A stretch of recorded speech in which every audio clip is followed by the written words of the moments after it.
has just stopped oil bring gridlock to the capital. And she's Britain's first female black MP, but will she be booted out of the party? We're going to get the latest on the Diane Abbott letter row.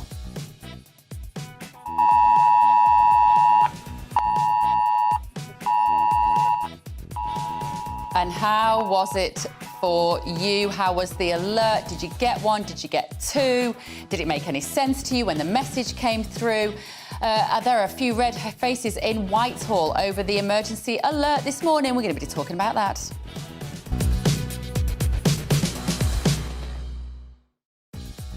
Let us know your thoughts on everything that we are discussing this morning. You've got loads of emails already so far. We're going to tackle them as soon as we hear the news with Tamsin Roberts.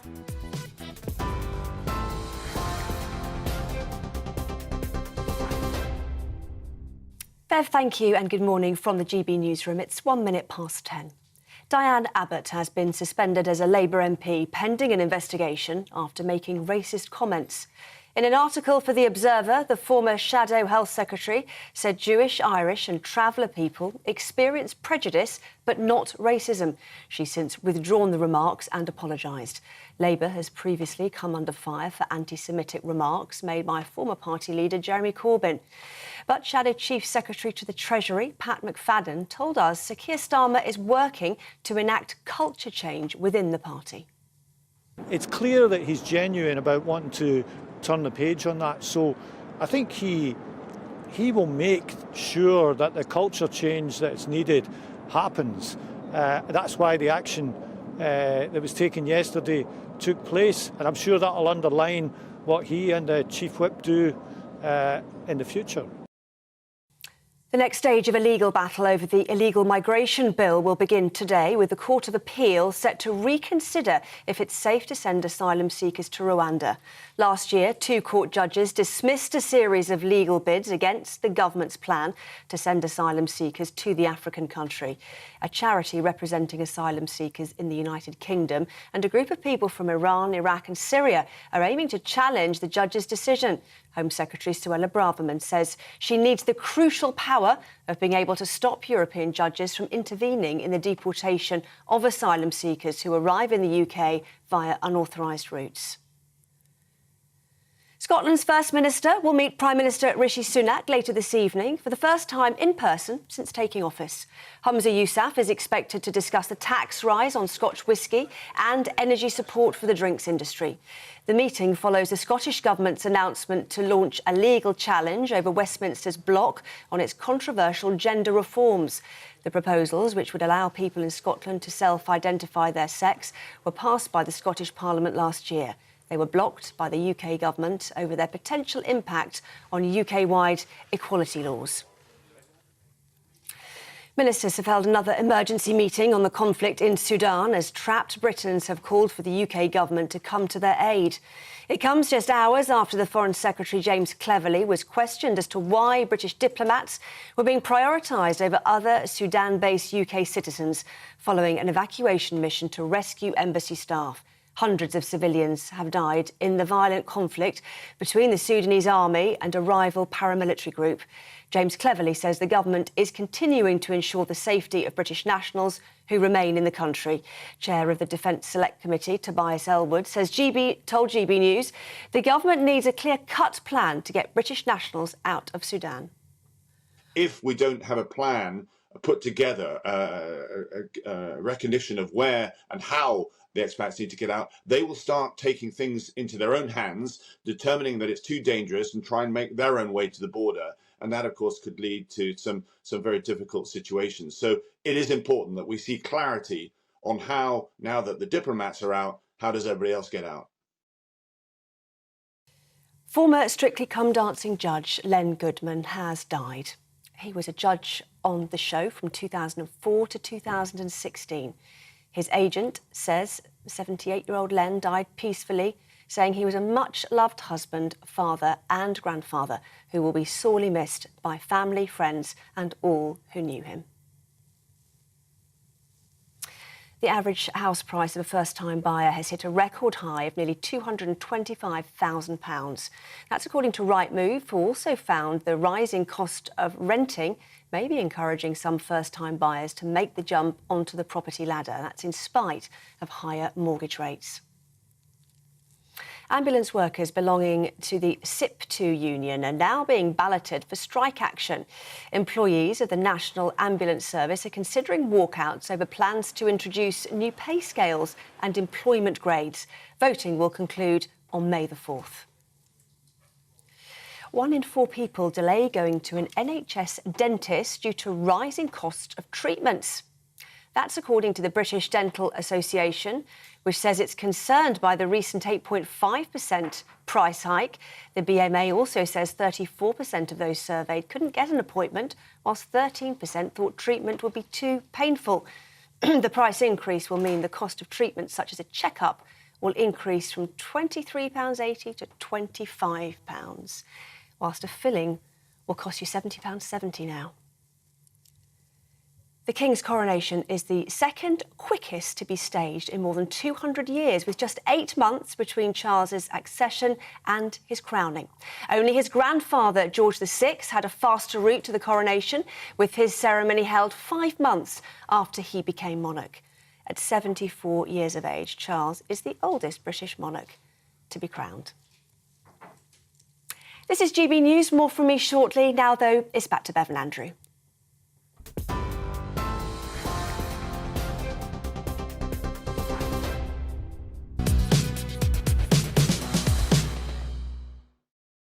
Good morning. Thank you for joining us. So, former Strictly Come Dancing head Judge Len Goodman has died at the age of 78. He was known for his wit and his humour, and he was instantly recognised, wasn't he, on our screens, featuring in Strictly from 2004 to 2016.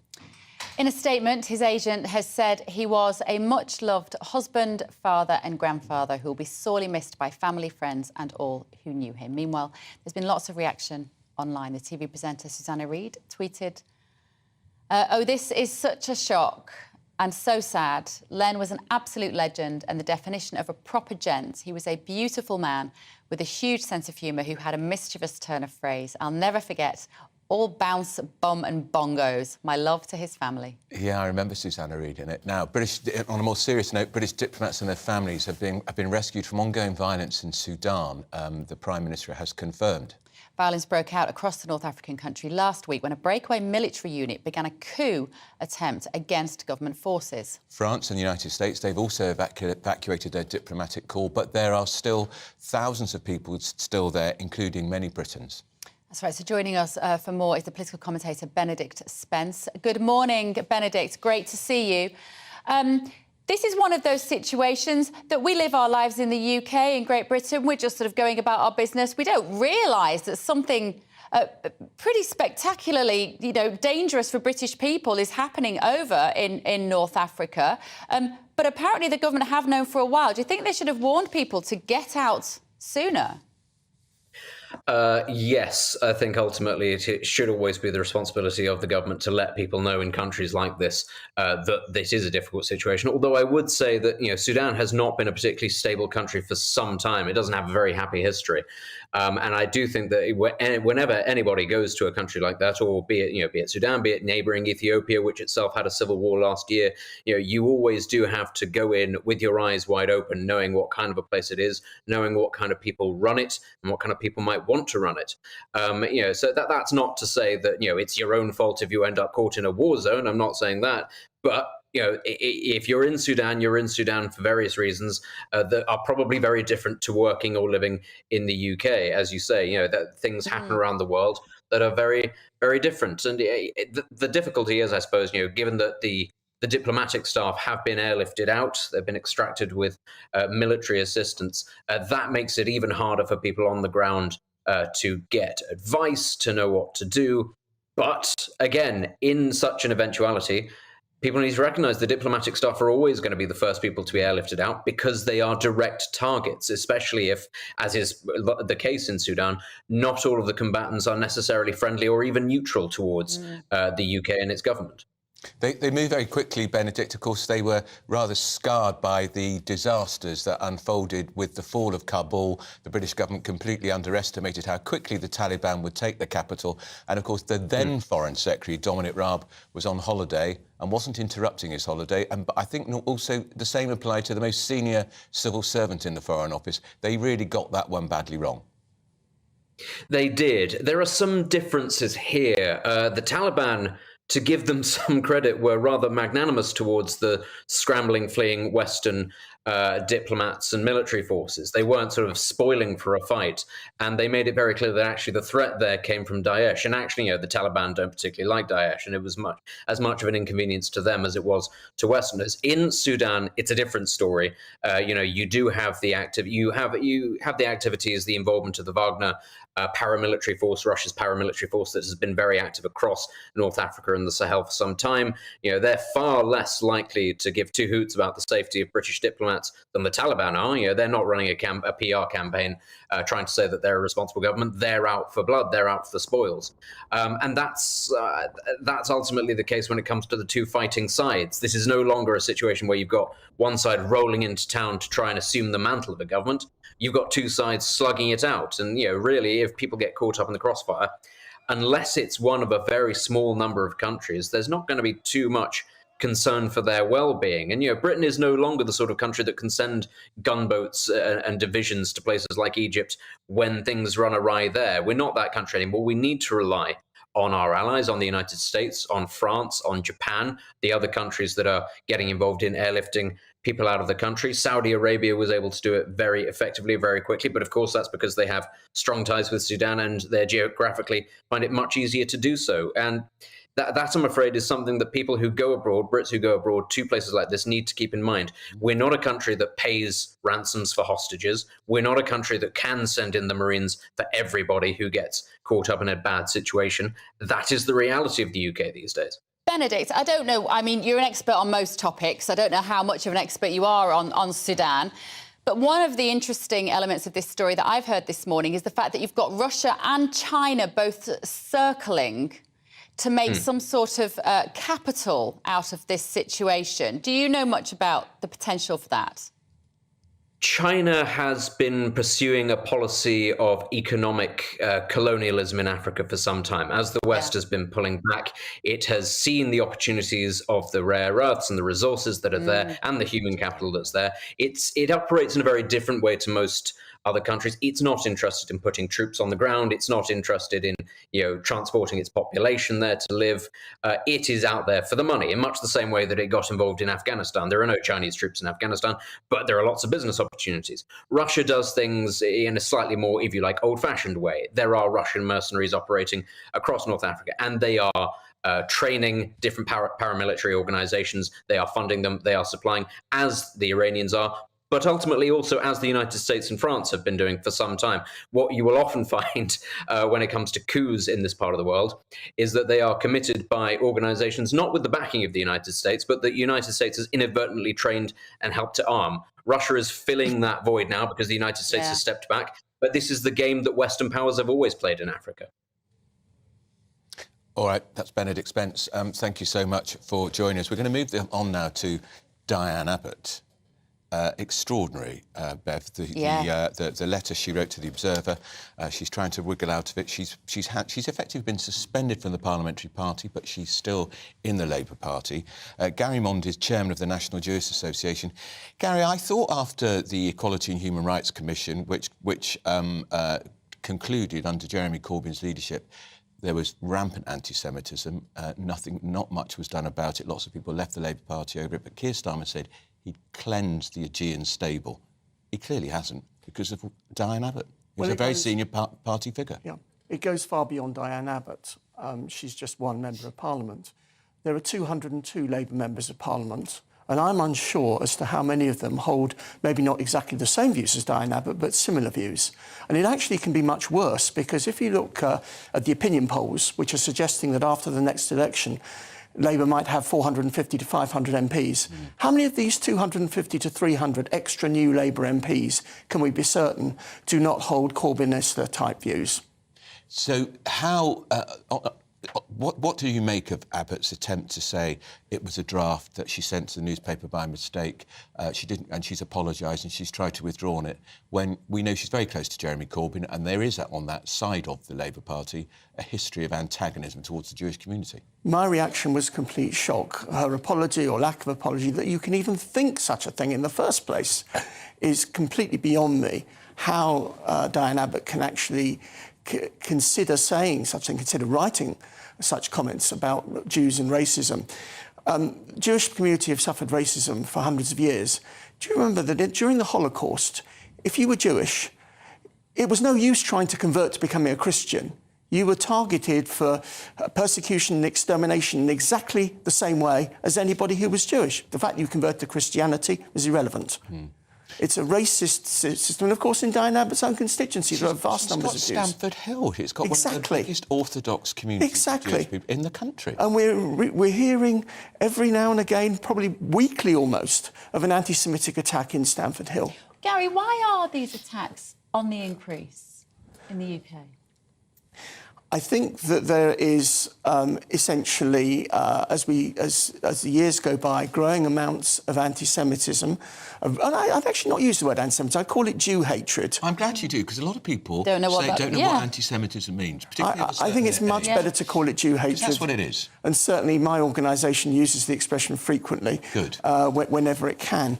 And what has happened is I think it comes right back all the way down to the schools, that perhaps there is not enough being done to educate children about racism, and in particular about Jew hatred. Yeah. But where is it coming from? Like, I can't imagine for one second that my children, they would find it baffling. I grew up in a very Jewish area of North Manchester as well, and it just wasn't something I ever saw, recognised, identified growing up, and I just presume that my children would be lost on them. They understand racism based on melanin in someone's skin. That's visual, they see that. So where are these attacks coming from? I think it's just simply a creeping growth of the disease, of the virus of Jew hatred, which is getting worse each year. Occasionally, one year it gets less bad than another year. We've got excellent figures coming from the Community Security Trust, which is a major Jewish support group. But the actual virus of Jew hatred, sadly, is growing. And I'm sorry, but I think it is coming in at the education route, is my personal opinion. She was trying to say, wasn't she, you have to be black to experience real racism. She was entering into a hierarchy of racist abuse. Well, of course, she made the point about blacks were made to sit at the back of the bus. Yes. Jews were made to sit in cattle trucks on 500-mile train journeys with no food, no water, no sanitation. What about your own personal family, going back in the years? How were they affected by the Holocaust? Well, my grandfather was one of the Jews who survived through Oskar Schindler. Did he? He was one of the 1,150 Jews on the list, and there is his name is on the plaque, which is at the Plaszow work camp. Yes. And I have a picture of my daughter with her great-grandfather actually by that plaque. So he was one of the lucky ones? He was one of the lucky ones. My father was also very lucky. He was actually been sent to a boarding school in Brighton in 1938, and he came back early for the 1939 autumn term because he had to resit an exam. Right. And if he had passed the exam first time, he wouldn't have come back early, and he wouldn't have come back at all because the Nazis invaded on the 1st of September. And do you think enough is taught in schools about the Holocaust? Essentially, no. I think that a lot... I mean, really, I would recommend certain books that should be recommended reading. My favourite book on the Holocaust is a horrible read, but it is something that should be introduced, is a book called Forged in Fury by Michael Elkins, right. Which the first half of it is the really full details of the Holocaust, and the second half of it was the various less than successful attempts to bring Nazi war criminals to justice. Okay. Extraordinary. Thank you, Gary. Gary Mond from the National Jewish Association. You've got quite a few... Yeah, you've been getting in touch. Alan has said Abbott's views are still endemically held by many others in the Labour Party. Starmer hasn't remotely dealt with the problem. And Dia said, in my opinion, she's done nothing for race relations but be a victim and divide people. I've never heard her speak about uniting people. And Catherine says she wrote the email, it was a letter in the paper, of her own volition, so no apologies of worth. She must be thrown out of Parliament. Disgraceful conduct. Well, that will be a big decision for Keir Starmer, because he's suspended her. She's suspended from the parliamentary Labour Party, but she's still a member of the Labour Party. So would he kick her out altogether? He should. Let us know your thoughts, gbviews@gbnews.uk. Still to come, we're going to be discussing the latest legal challenge to the Rwanda migrant ruling. This is To The Point on GB News, Britain's news channel.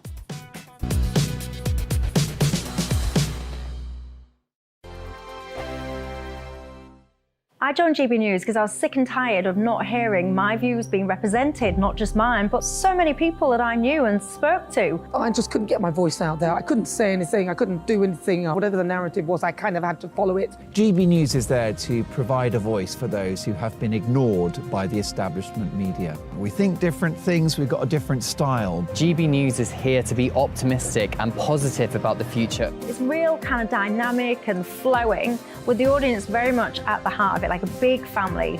Here at GB News, we talk about the things that matter to you. Hearing the voices from right across our towns and cities, especially our towns. All sides of the argument represented with a heavy dose of opinion. We're on a mission here to make a difference. And the GB News family really is here for you, and whatever time of day you can watch or listen. Britain's watching. Britain's watching. We're proud to be GB News. The People's Channel. Britain's news channel. Westminster is going around in ever-decreasing circles, followed by the media. Britain is broken. How on earth did we get into this mess? But more importantly, how do we get out of it? Join me at 7 p.m, Mondays to Thursdays on Farage, here on GB News. We will have open, rational debate. We've got to work out how Britain moves forward from this. Join us here on GB News, the People's Channel. Britain is watching. You've probably seen politicians interviewed 1,000 times, but we do it differently. We find out who they really are, we don't shout, we chat, and hopefully we bring a bit of light, not just heat. Did you know Kate Moss? Apparently. Do you have a pair of jeans or a pair of jeans? No, of course I don't. What would I do with them? My friends are like, oh my God, what's she doing now? Join me every Sunday at 6 for Gloria Meets, only on GB News, the People's Channel, Britain's news channel. I'm Jacob Rees-Mogg, the Member of Parliament for North East Somerset and a former government minister. For years, I've walked the corridors of power in both Westminster and the City of London. We need to have the arguments, the discussions on how we make it better. Crop failures, famine, war, suffering on a scale completely unimaginable. We are putting the cart before the horse. As Charles I said at the scaffold, he was the true defender of liberty. Yeah, I've completely derailed the conversation. Join me Monday to Thursday at 8 p.m. on GB News, Britain's news channel. New to GB News is the Saturday 5. Join us every Saturday from 8 p.m. as we debate the week's stories. Right, folks, that was a spicy one, wasn't it? With us four, plus a special guest. Sometimes she has to stick her foot in it. Sometimes she has to say things as they are. Sometimes I think we should keep the refugees and send the pensioners to Rwanda. Then we'd be in a much better state. Well, Benjamin, that is... The Saturday 5. Saturday nights from 8. Only on GB News, the People's Channel. Britain's news channel.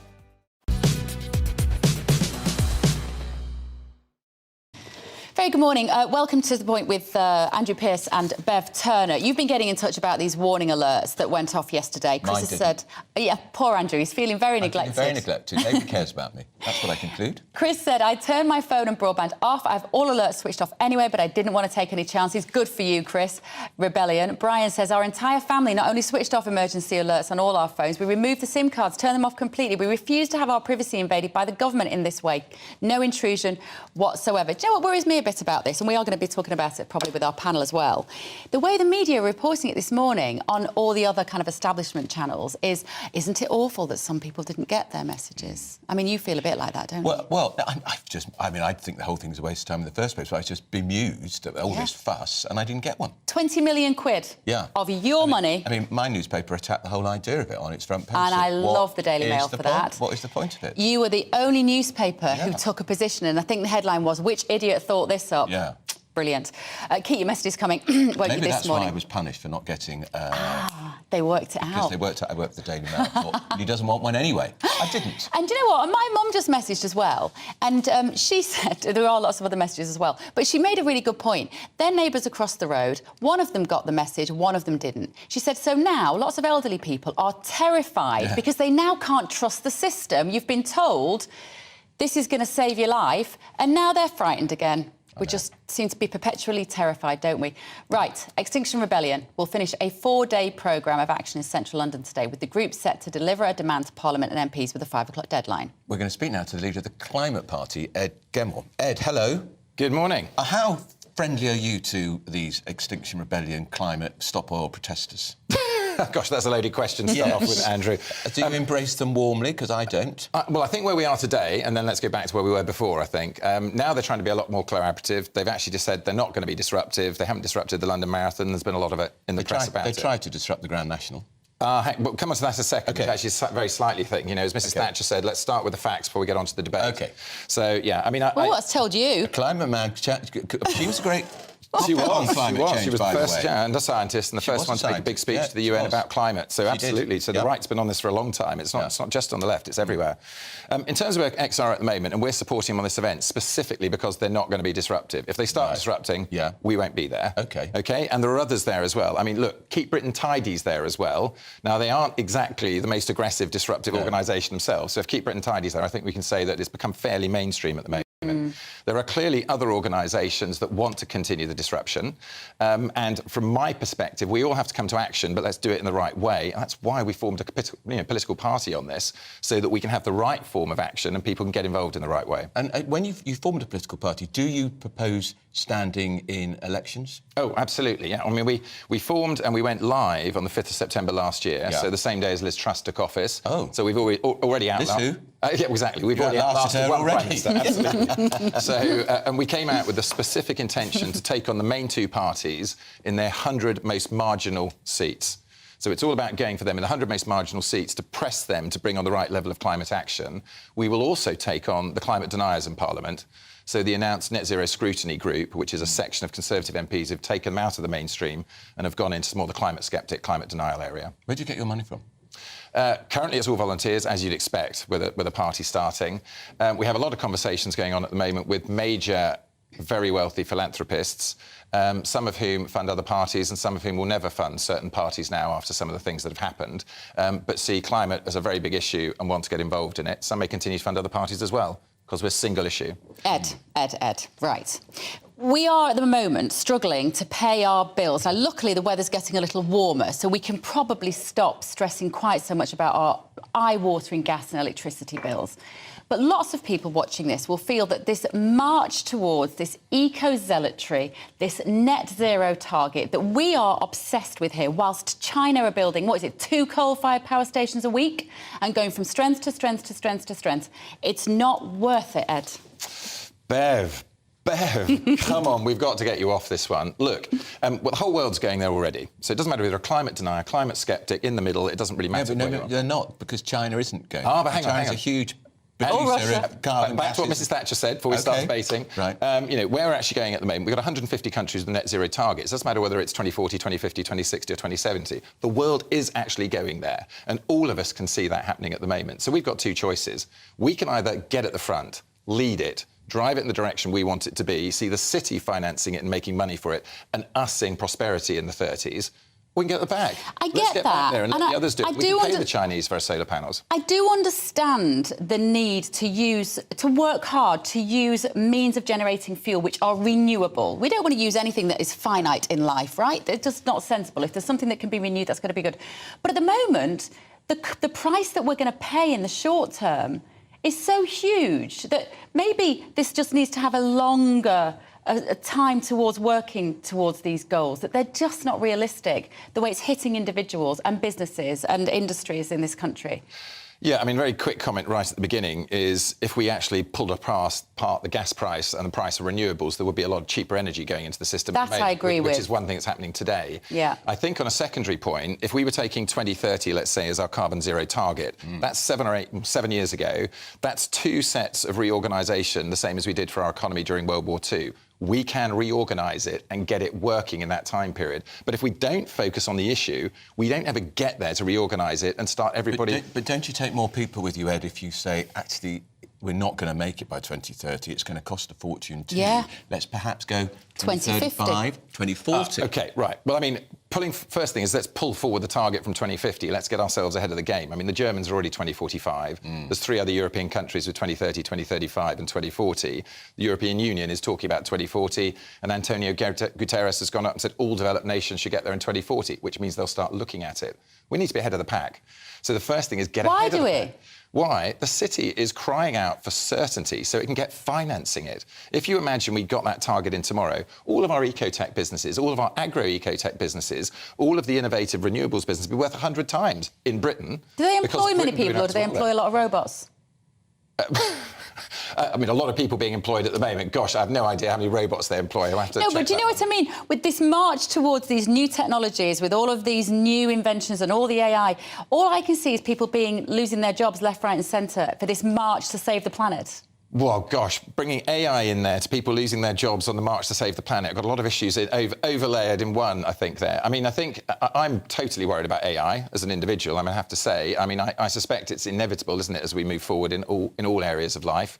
And let's hope it's being used correctly and we don't end up with one of these disaster scenarios coming from it. Are we all going to be doomed by AI? But it's certainly out my field on that one. But what you've just said then, Ed, sums up so much of what I worry about, which is this idea that, well, it's happening anyway, and let's just hope it doesn't ruin everyone's lives. Well, people are you go into any supermarket now and you've got nobody working on the tills, you've got nobody able to deal with when you go to get a train. It's always a machine. Where are the jobs? No. Well, look, if we actually get working on it, I mean, there are hundreds of thousands of green jobs out there if we actually get working on the thing, and there'll be a hell of a lot more if we're making all the solar panels here and we're doing it in the UK. Right. Let's not offshore it and let everybody else do all of our stuff for it. Let's onshore it and get all the jobs here. Yeah, couldn't agree more. Which a target and certainty will give us the opportunity to do. And once we've done that, coming to the 2030s, we'll be selling everybody on to everybody else. Question, ambitious targets for 2030, 2040. Have you got an ambitious target? Are you going to be Prime Minister? As a leader of the Climate Party?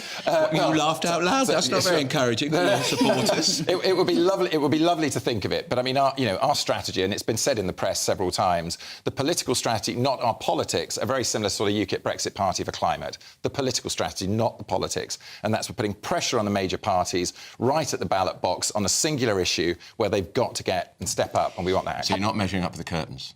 I bet you love this emergency alert thing, don't you, Ed?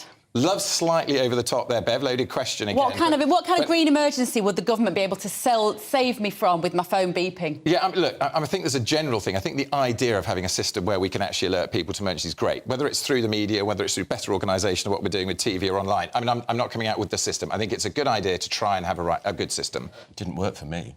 I was ignored.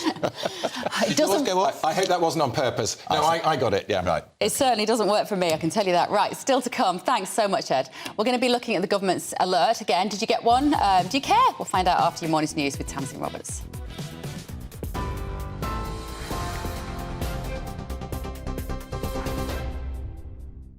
Beth, thanks very much. Good morning from the GB Newsroom. Here are the headlines at 10:33. Diane Abbott has been suspended as a Labour MP pending an investigation after making racist comments. In an article for The Observer, the former Shadow Health Secretary said Jewish, Irish and traveller people experience prejudice but not racism. She's since withdrawn the remarks and apologised. Labour has previously come under fire for anti-Semitic remarks made by former party leader Jeremy Corbyn. Asylum seekers are challenging the illegal migration bill in the Court of Appeal today. Last year, 2 judges dismissed a series of legal bids against the government's plans to send asylum seekers to Rwanda. Home Secretary Suella Braverman says she needs the crucial power to stop European judges from intervening in the deportation of people who arrive in the UK via unauthorised routes. The Foreign Office says the government is doing everything it can to get British nationals back to safety. It's advising those trapped to stay indoors and wait for further information. This is following ongoing conflict in Sudan. Ministers held emergency talks last night, hours after the Foreign Secretary was questioned as to why British diplomats were being prioritised over Sudan-based UK citizens following an evacuation mission. Former Strictly Come Dancing judge Len Goodman has died. He was a judge on the show from 2004 to 2016. His agent says he died peacefully, saying he was a much-loved husband, father and grandfather who will be sorely missed by family, friends and all who knew him. Len Goodman was 78. TV, online, radio and on TuneIn, this is GB News.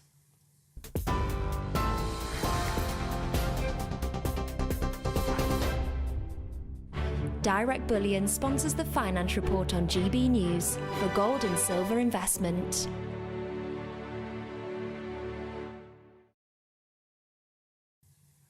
Here's a quick snapshot of today's markets. The pound will buy you $1.1246 and €1.1303 euros. The price of gold is £1,594 and 72 pence per ounce. And the FTSE 100's at 7,908 points. Direct Bullion sponsors the Finance Report on GB News, investments that matter.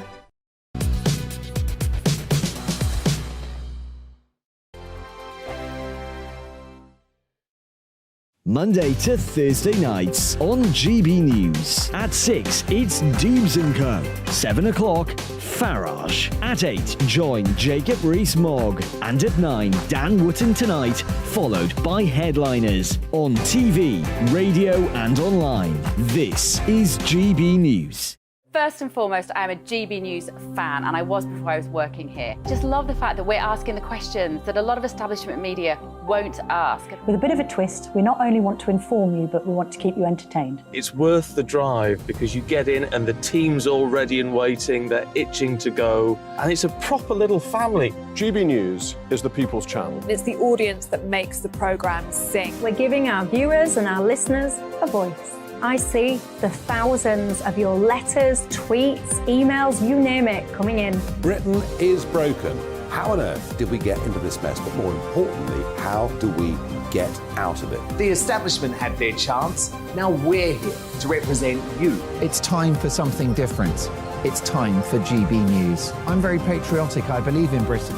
Our best days lie ahead. Britain's watching. Britain's watching. Join us here on GB News. The People's Channel. Britain's news channel.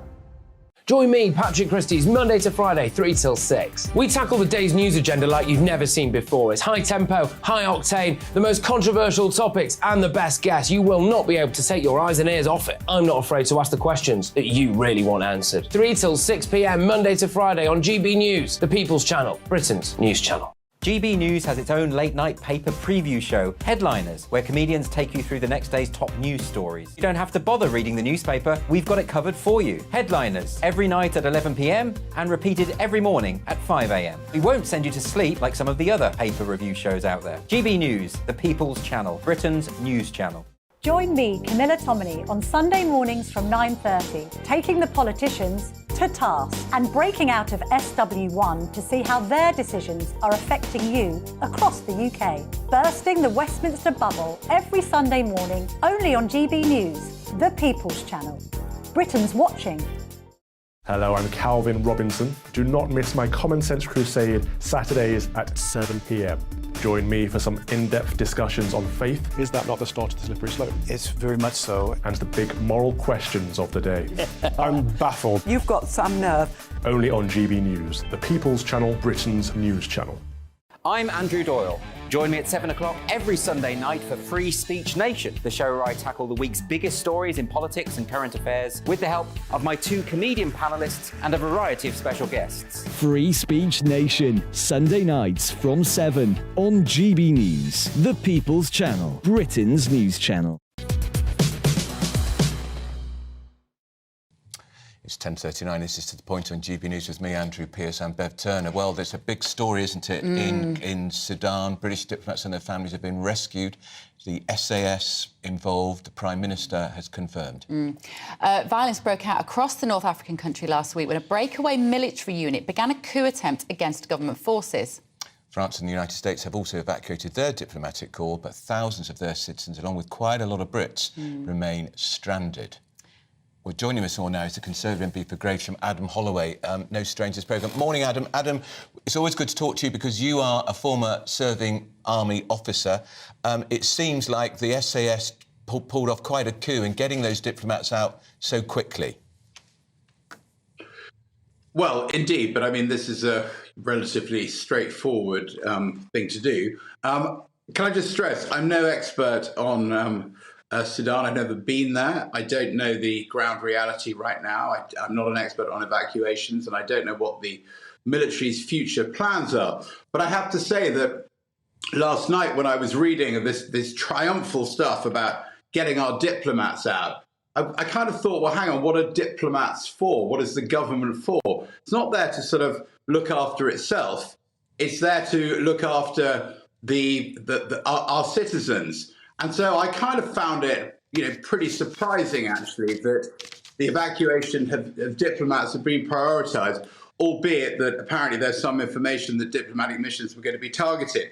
But overnight, thinking about it, actually, let's consider the ground reality. So you've got an uncontrolled civil war taking place. You've got many hundreds, I think 400 British citizens in different houses around a city. So I'd invite your viewers to consider that. I mean, imagine the town of Crawley with 2 warring parties and 400 odd people in perhaps 200 different locations across the town. Realistically, are you going to suggest that those people go outside into the street, drive through unknown checkpoints, uncontrolled artillery fire potentially, to make their way to Gatwick Airport South Terminal? I would think that would probably be non-viable, and the wiser thing to do, given that those houses were not being directly targeted by either side, might be to stay inside. Very interesting advice, Adam. Some suggestion that should the government have told people to get out sooner, but at the end of the day, people have to take some decisions for themselves, don't they? Sudan has been unstable, not for the last couple of days or weeks, but for months. Yes, but we know from interviews on your channel and others that British citizens in Sudan have been pretty disappointed over the last few days at the lack of grip, if you like, from our embassy there.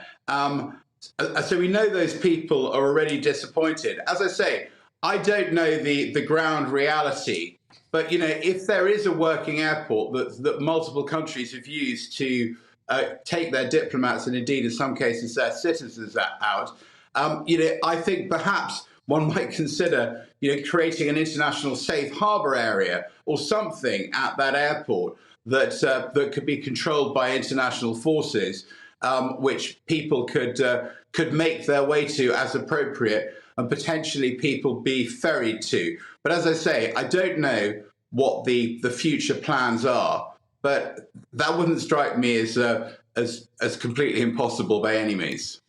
Adam, have you heard much about Russia's role in this particular conflict? Because they've been wanting to set up naval bases in various parts of the globe. They've been collaborating and in conversation with the Sudanese government to establish one in Sudan. But what they needed for this to happen was the formation of a relatively stable government, if you like. Now, this was only being talked about 8 weeks ago. Does it seem completely coincidental that it's now escalated? As I say, I'm no expert on Sudan, but both these characters, they're both, if you like, receiving benefit from Russian money, and indeed the Wagner mercenary group, who everyone's talking about at the moment, are indeed in the country. So I suspect this thing basically is about 2 very rich guys, each wanting to have the whole pie. It's again, I'm no expert on Sudan, but it strikes me this is really a war of self-interest in which the Sudanese people, the fighters themselves, and indeed our citizens are caught up. So, I go back to what I said earlier, not knowing the reality on the ground.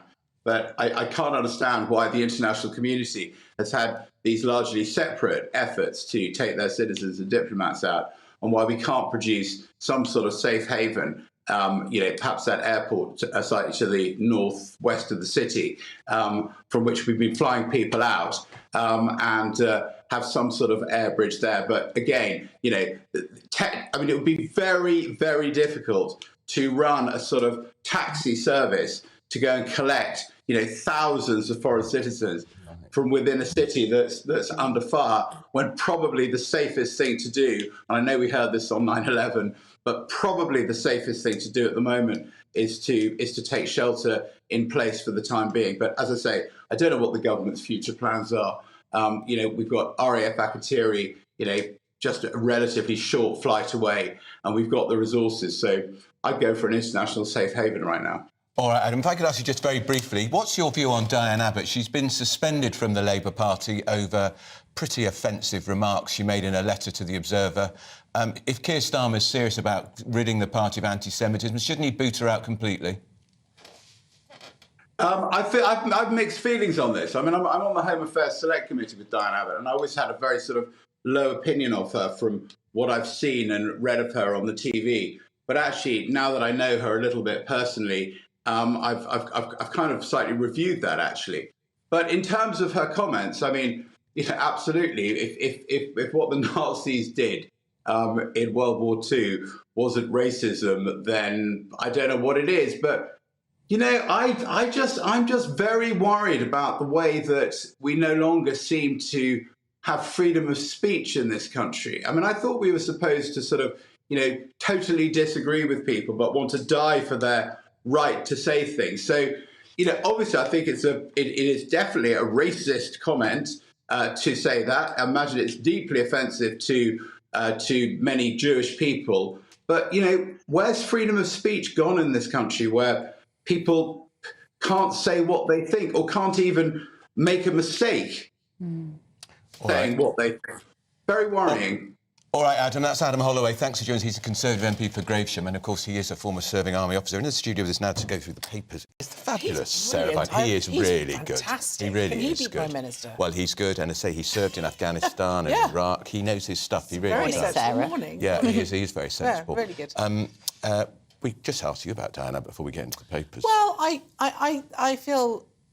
think what's interesting about the Diana thing is I think it's a case of unconscious bias, which is what we're always being accused of. Yeah. I just don't think she realised what she said was offensive, and I think that is quite problematic in itself, isn't it? I don't think I think she genuinely doesn't see or didn't see that what she was saying was wrong, because she's so blinded by her own prejudice in a funny kind of a way that she can't see it. I mean, what she said was ridiculous. I mean, the worst part of it is it just sort of betrays a general ignorance about history and the world, because, of course, people have been oppressed for millennia by any sort of, any kind of invading army, or the Egyptians, the Phoenicians, the Greeks, the Romans. Yeah. I mean, the history of oppression is long and very unpleasant, and it's not exclusive to people of colour. I think that, we've always known that there's a bit of latent anti-Semitism in the Labour Party, and I think we just now have it in writing. Yeah, and of course, Keir Starmer thought he'd booted it all out by suspending. Well, he's kicking Jeremy Corbyn out of the party altogether now, isn't he? I suspect by the end of the day he'll have done the same with Diane Abbott. Bushra Sheikh has joined us as well. Hello, Bushra. Hi, guys. Morning. Nice to see you. What do you make of this situation with Diane Abbott? Did she have was there a nuance that was lost for you? Yeah, I think so. I kind of understood the undertones of what she was trying to say. I definitely do not defend the draft, like, in all situations. Do you believe it was a draft? I think that was the letter she sent, and she's rewriting history when she saw the fuss it caused. I believe that people have a thought process, and we always want to get the best point across. So I am going to give her the benefit of the doubt in this instance, because I do genuinely believe that her intentions were not malicious. I believe she does have a position of a person of colour who understands what it's like to be a person of colour in this country, and it's really difficult to express that without sort of offending people.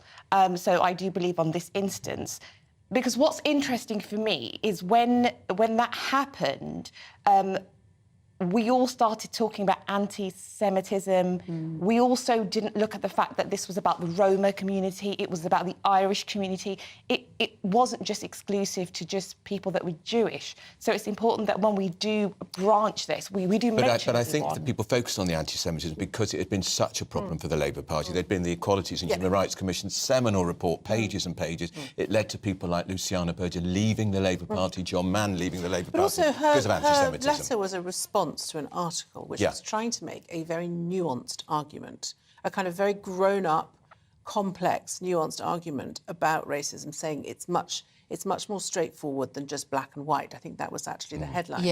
And I think that nuanced article is the conversation that people need to be having. And her response to it, the fact that she just couldn't engage with it, the fact that if it didn't say what she wanted it to say, it wasn't OK by her. That's why I'm talking about unconscious bias. I just don't think she understands how wrong her views actually are. And to lump people with red hair into the argument, come on. You're not saying people who are... And let's be honest, what anti-Semitism is, it's Jew-hating. It's Jew-hating. And she's comparing that with people with getting abuse of having red hair. Come on. The thing is, you know, what we need to understand about this conversation is that having a prejudice is different to a racism. So you can have a prejudice about a group of people. So if you're Jewish, if you're Muslim, you're not racist, essentially, because race is about I disagree colour. with that. So, I don't think... I think well, no, all because you can't, prejudice. because you've got prejudice. No, I think racism is just prejudice against anyone who doesn't look like you, who doesn't sound like you, and who doesn't think like you. Which the term is racism. I don't think that's not a colour is prejudice. necessarily the principal driver of it. I think it's often very cultural. And so I think that's the difference. And I think this is quite an interesting argument that we need to have, because I think that, you know, you can dislike somebody because of their religion or, you know, the way they speak or, you know, what they represent, or if they're a threat to you, if you don't understand them, if they're other. That can sometimes be colour of skin, but often it's not. I mean, look at the Irish. No blacks, no dogs, no Irish. I mean, we just need to learn to have a healthy conversation. I think people get triggered very quickly. To shut down. And they're not able Diana to was communicate shutting down that. by sending that letter in, because the person who wrote the article was really trying to have a healthy conversation. People should read it. So what you would say then, Bushra, is that the Holocaust wasn't an act of racism? No. Yes, correct. You agree? You don't think it was a... Yes, I don't. Negative. Yeah, it was not an act of racism? No. How would you describe it then? I would describe that as a prejudice against a group of people. So it was a prejudice against potentially their faith. Well, it was a culling of a race of people. Yes. That was what it was. It's a race of people. What, based on their skin colour? Was it because they were Jewish? I mean, this is actually really important. But it's arguably worse because there are Jews of all colours. Yeah. You know, exactly. It's not just... No, but that's what I'm saying is it's actually worse. I mean, you're talking about culling an entire race. The word race is key here. Therefore, it is racism. Okay, well, it's a religion. The Jews. Yeah, so look, I mean, I will give you a very good example.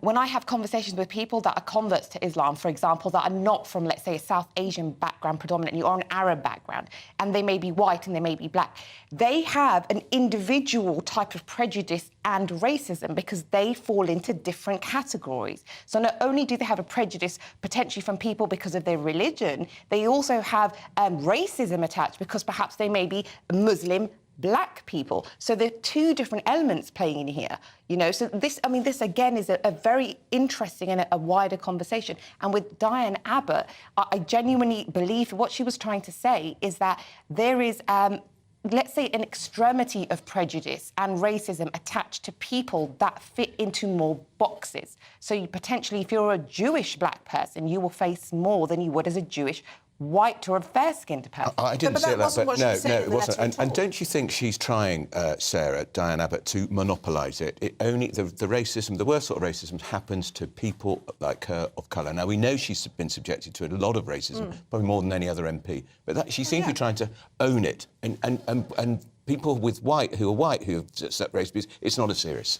Well, I think you know, your previous guest was quite interesting about Diane Abbott. He said that he'd worked with her and actually he found her really quite interesting. And she, you know, she is a good MP by all accounts. You know, she's not, but I just think she has that. This is a bit of a blind spot for her. She's also got one of the largest communities of Hasidic Jews in the country. If she went and talked to them about racism, they'd say, we get a lot of it, Diane Abbott. an awful lot. I think that the core of what she was perhaps trying to say was that there is potentially a hierarchical system when it comes to prejudice and racism, and different communities and groups can experience it more so than others. That's not a helpful narrative, is it? It's not helpful, but it's definitely a conversation. You see, and it may not be. How is it relevant in terms of? If what anybody that doesn't want to live in a world of prejudice, racial discrimination, religious persecution, and what we're talking about here is that there might be quite different things. We need ways of bringing people together. Yeah. And what her rhetoric of saying, well, my racism is worse than your racism has the polar opposite effect on I think nobody should have a monopoly society. on misery. You know, that's just awful. I know, correct, that's what it's about. And I don't think it should be the case of I suffer more than you suffer. I think Not a people competition. do suffer because this isn't about it being a competition. But what it is about is that if there are communities within the UK that do have, let's say, a larger amount of hate crime like associated to them, whether that's Jewish community or the Muslim community, etc., then that's something we just need to tackle. I mean, I think. Sorry, because you've talked about Jeremy Corbyn. I think, in contrast to Jeremy Corbyn, she has apologised unreservedly. Yeah. To be honest. So, but do you think she should be booted out of the Labour Party altogether? No, I don't. I think that she should be. I think we should understand that she made the remarks from her own quite sort of passionate position. Like she feels so emotional about it, doesn't she? Really profusely. And I think that, I do believe people should get a second chance, and I don't think we should cancel people. What do you think? Mistakes. I do too. Yeah, I do too. I think. I bet you he kicks her out. I mean, I've got a very, very deep suspicion that this is probably what he was waiting to do anyway. To be honest. Because she's part of the Corbynista clan. He wants them all out, even though this was a woman he worked alongside in the shadow cabinet, who, if they'd won the general election, would have been, dear God, that's the Home thing. Secretary. Imagine if she'd become Home Secretary, it would have been a total disaster. Yeah. I just think someone like that just can't be Home Secretary. You met her, Sarah. You must have met her, have you? I mean, she's blocked me on Twitter because she hates me. Apparently. I don't know, but I've done panels with her, and I've always found her quite an interesting, engaging person, actually. And but she's she very does nice have personally. She is quite entrenched in certain areas of her sort of points of view. She's not a very flexible mind. Yes, you see that. Well, it's huge. Well, right, you're coming back because we are going to talk about the papers next time, so we didn't get round to it. Sorry. Diane Well, Abbott she is did in take up papers. quite a lot of space. We're going to be carrying on talking about Diane Abbott, of course, and we suspect that she'll be booted out of the Labour Party probably by the end of the day. She might be. This is To The Point on GB News, Britain's news channel. It's all about family, being in people's living rooms, all the interaction and getting to know who our viewers and listeners are. When I was young, my dad used to say, Nana, stop arguing. I wanted an outlet that would enable me to give my opinion. People are going through a really hard time right now, and I know that you don't feel like you're being listened to by the establishment. I came to GB News because it's the People's Channel, and I want the audience to have their say on the events of the day. We're dynamic. We do something different. Democracy shows that the wisdom of the nation is in its people. I get to travel to find out what the story is from a personal perspective. The British people aren't fools. We know when we're not being told the full story. We've got to work out how Britain moves forward from this. It's the best country in the world. The establishment had their chance. Now we're here to represent your views. Britain's watching. Britain's watching. Britain's watching. We're proud to be GB News. The People's Channel. Britain's news channel. So Dubes & Co, we tackle the issues of the day with real, robust debate, both sides of the fence, battling it out with me in the middle with my forthright opinions and views. And often really interesting things happen because you start with a position and then by the end of the debate you find actually, I might not have thought about that one. What we need in this country is 2 new political parties. You should maybe think about doing a 2024 calendar. I'm Michelle Dewberry and I'm keeping you company right through until 7 o'clock this evening. GB News, the People's Channel, Britain's watching. Start the day with GB News. We catch up on all the big stories you didn't hear the night before. And take a look at what the world's talking about this morning. That's right, Monday to Thursdays from 6 o'clock. It's Breakfast with Eamon and Isabel. Straight after breakfast, join us, Bev Turner and Andrew Pearce. We're going to take you through till noon. We'll be tackling the big topics of the day, including the things that the other channels just won't talk about. If it's happening here. Wake up to mornings on GB News, the People's Channel. Britain's news channel. I'm Simon Evans. Join me on GB News for Headliners at 11 p.m. What's the scoop? I'll be joined by two of the country's top comedians. That's right. As we take a look at tomorrow's newspapers tonight. We're going to get into trouble. If it's a big story, we'll be covering it. Spill some tea on him. There we go. But we'll also have some fun. I wouldn't stick up a bank.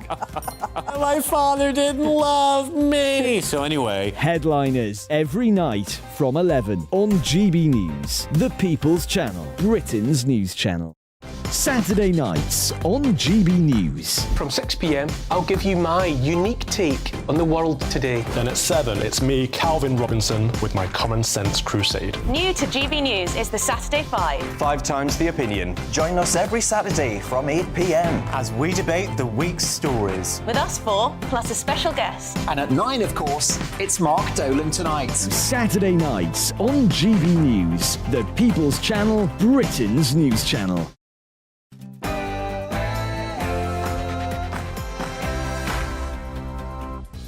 It is 11 o'clock on Monday, the 24th of April. Welcome to The Point with Bev Turner and Andrew Pearce. Coming up, Brits stranded after the diplomats were airlifted out of Sudan. We'll be giving you the latest on the attempts to rescue thousands of Brits still there. Eco-militants threaten to target horses on parade at the coronation as Just Stop Oil bring gridlock to the capital. Don't you just love them? And World Britain's first female black MP, that's Diane Abbott. Is she going to be kicked out of the Labour Party? We'll give you the latest on the row over racism, that letter she wrote to a national newspaper. And sad news this morning. Len Goodman, the Strictly Come Dancing judge, has died at the age of 78. We're going to look back on his life and career.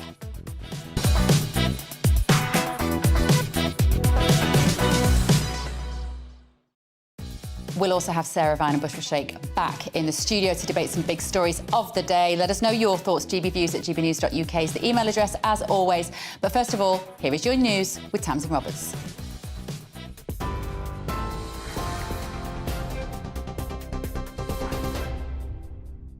Bev, thanks very much. Good morning from the GB newsroom. It's 1 minute past 11. Diane Abbott has been suspended as a Labour MP pending an investigation after making racist comments. In an article for The Observer, the former Shadow Health Secretary said Jewish, Irish and traveller people experience prejudice but not racism. She's since withdrawn the remarks and apologised.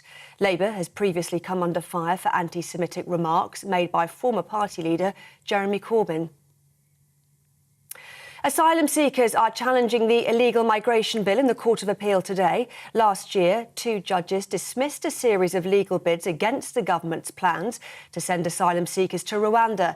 Home Secretary Suella Braverman says she needs the crucial power to stop European judges from intervening in the deportation of people who arrive in the UK via unauthorised routes.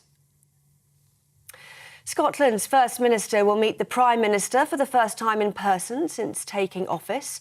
Humza Yousaf is expected to discuss the tax rise on Scotch whisky and Westminster's block on controversial gender reforms, which would allow Scottish people to self-identify their sex.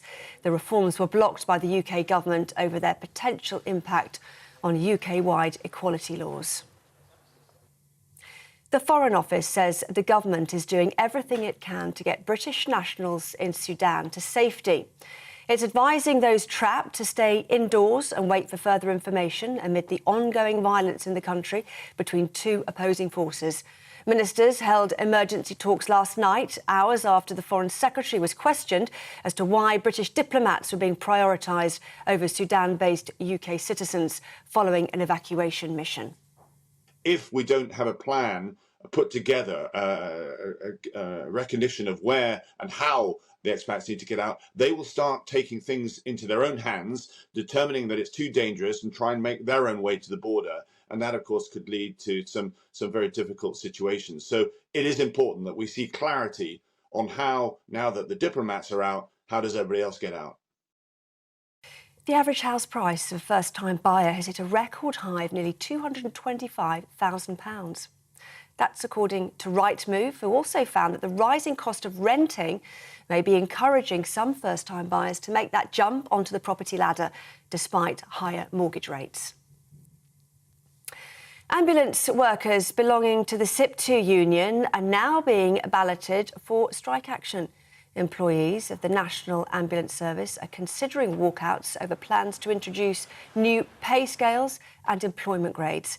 Voting will conclude on May the 4th. 1 in 4 people delay going to an NHS dentist due to rising costs of treatments. That's according to the British Dental Association, which says it's concerned by the recent 8.5% price hike. The rise will mean the cost of treatments such as a checkup will increase from £23.80 to £25.80. The King's coronation is the second quickest to be staged in more than 200 years, with just 8 months between Charles's accession and his crowning. Only his grandfather, George VI, had a faster route to the coronation, with his ceremony held 5 months after he became monarch. At 74, Charles is the oldest British monarch to be crowned. Tributes have been pouring in for former Strictly Come Dancing judge Len Goodman, who has died. Strictly judge Bruno Tognoli said he will treasure the memories of the hundreds of shows he took part in, while Craig Revel-Horwood, also a judge on Strictly, called him a gorgeous friend. He was a judge on the show from 2004 to 2016. His agent says he died peacefully, saying he was a much-loved husband, father and grandfather who will be sorely missed by all who knew him. He was 78. This is GB News. More from me shortly. Now, though, it's back to Andrew and Bev.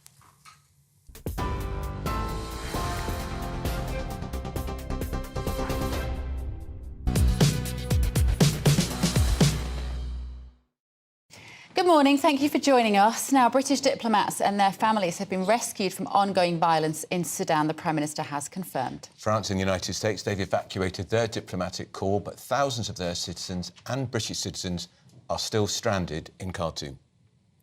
So joining us now is the Defence Editor for the Evening Standard, Robert Fox, and the Conservative MP for Beckenham, Colonel Bob Stewart. Good morning, both. Thank you very much for joining us. Robert, if we can come to you, how difficult an exercise, a military evacuation exercise, will this have been for the British forces in Sudan, and how much more do they still have to do? Colonel Stewart would probably be better qualified technically to answer that than I. But it is an extremely difficult situation. Khartoum is very difficult. They're spread out. You've got the Nile going through it. And this is the thing that was declared by Andrew Mitchell, the Minister of the Foreign Office this morning, saying that it's just too difficult to get the 2,000 plus British citizen applicants who have said that they would like rescue from Khartoum and the area. That's Khartoum alone. There are British passport holders and citizens elsewhere in the country. It is a stinker. It's very, very difficult indeed. Well, let's bring Bob Stewart into it, Colonel Bob Stewart. Bob, morning to you. Technically, how difficult would it have been to get the diplomats out they've got out already? But is it going to be even more hazardous now to get potentially thousands of Brits out when they're not all living in the same diplomatic compound? Robert's summed it up already. It's hugely difficult. They're called, in my day anyway, they were called Joint Theatre Plans, JTP. And I actually, when I was in the MOD, executed a couple of those plans. So these plans will have been in the making for some time. And frankly, the real problem is probably not going into some base, an airstrip maybe somewhere, but actually going out from the airstrip. 2,000 people all over the country, hugely, hugely difficult. So I don't quite know how it can be achieved. And of course, it would be hugely risky. Bob, is there also a suggestion, some people are saying that the government should have given more warning that the situation was becoming unstable. Do people not have to take some responsibility for their own lives here and make a decision themselves to perhaps get out sooner? Well, I'm quite sure that the Foreign and Commonwealth Office and Development Office, FCDO, will have given out warnings about this for quite a while now. I haven't looked at the website this morning, but previously it's been warning that there are real dangers being in the Sudan. In a way, yes, but British citizens always believe that in the end their government will come and pick them up somehow or other. But frankly, it is hugely difficult. What has happened, I suspect, and I don't want to go into too much detail, but British troops will be deployed to somewhere close to Sudan and ready to go in. And these plans will have been rehearsed, practiced, and actually the orders may well have even been given. But what the heck happens when they get on the ground? That's where the real danger comes in. Robert, there are Western fears that the Russians are going to establish a military base on the Red Sea, which Sudanese leaders have been very open to that for some years, it seems. Should we be worried about that? Yes, we should be worried, but as you rightly say, this has been in the wind and in the works for some time, with the militia, which curiously, that is the Rapid Reaction Force, which is better equipped, it turns out, for this kind of fighting than the established military, that they're being backed by a name that we've got to know quite well through Ukraine, Yevgeny Prigozhin and the Wagner Group, who are very busy to the north in Libya. And yes, this is a very volatile cocktail, and that's why I agree with Bob. I think the British will have been looking at this. They had an interest in the past to it. They have been a guarantor to various schemes of security to transfer to civil rule. But let's talk about what the basic problem is. And Andrew Mitchell was very clear about this.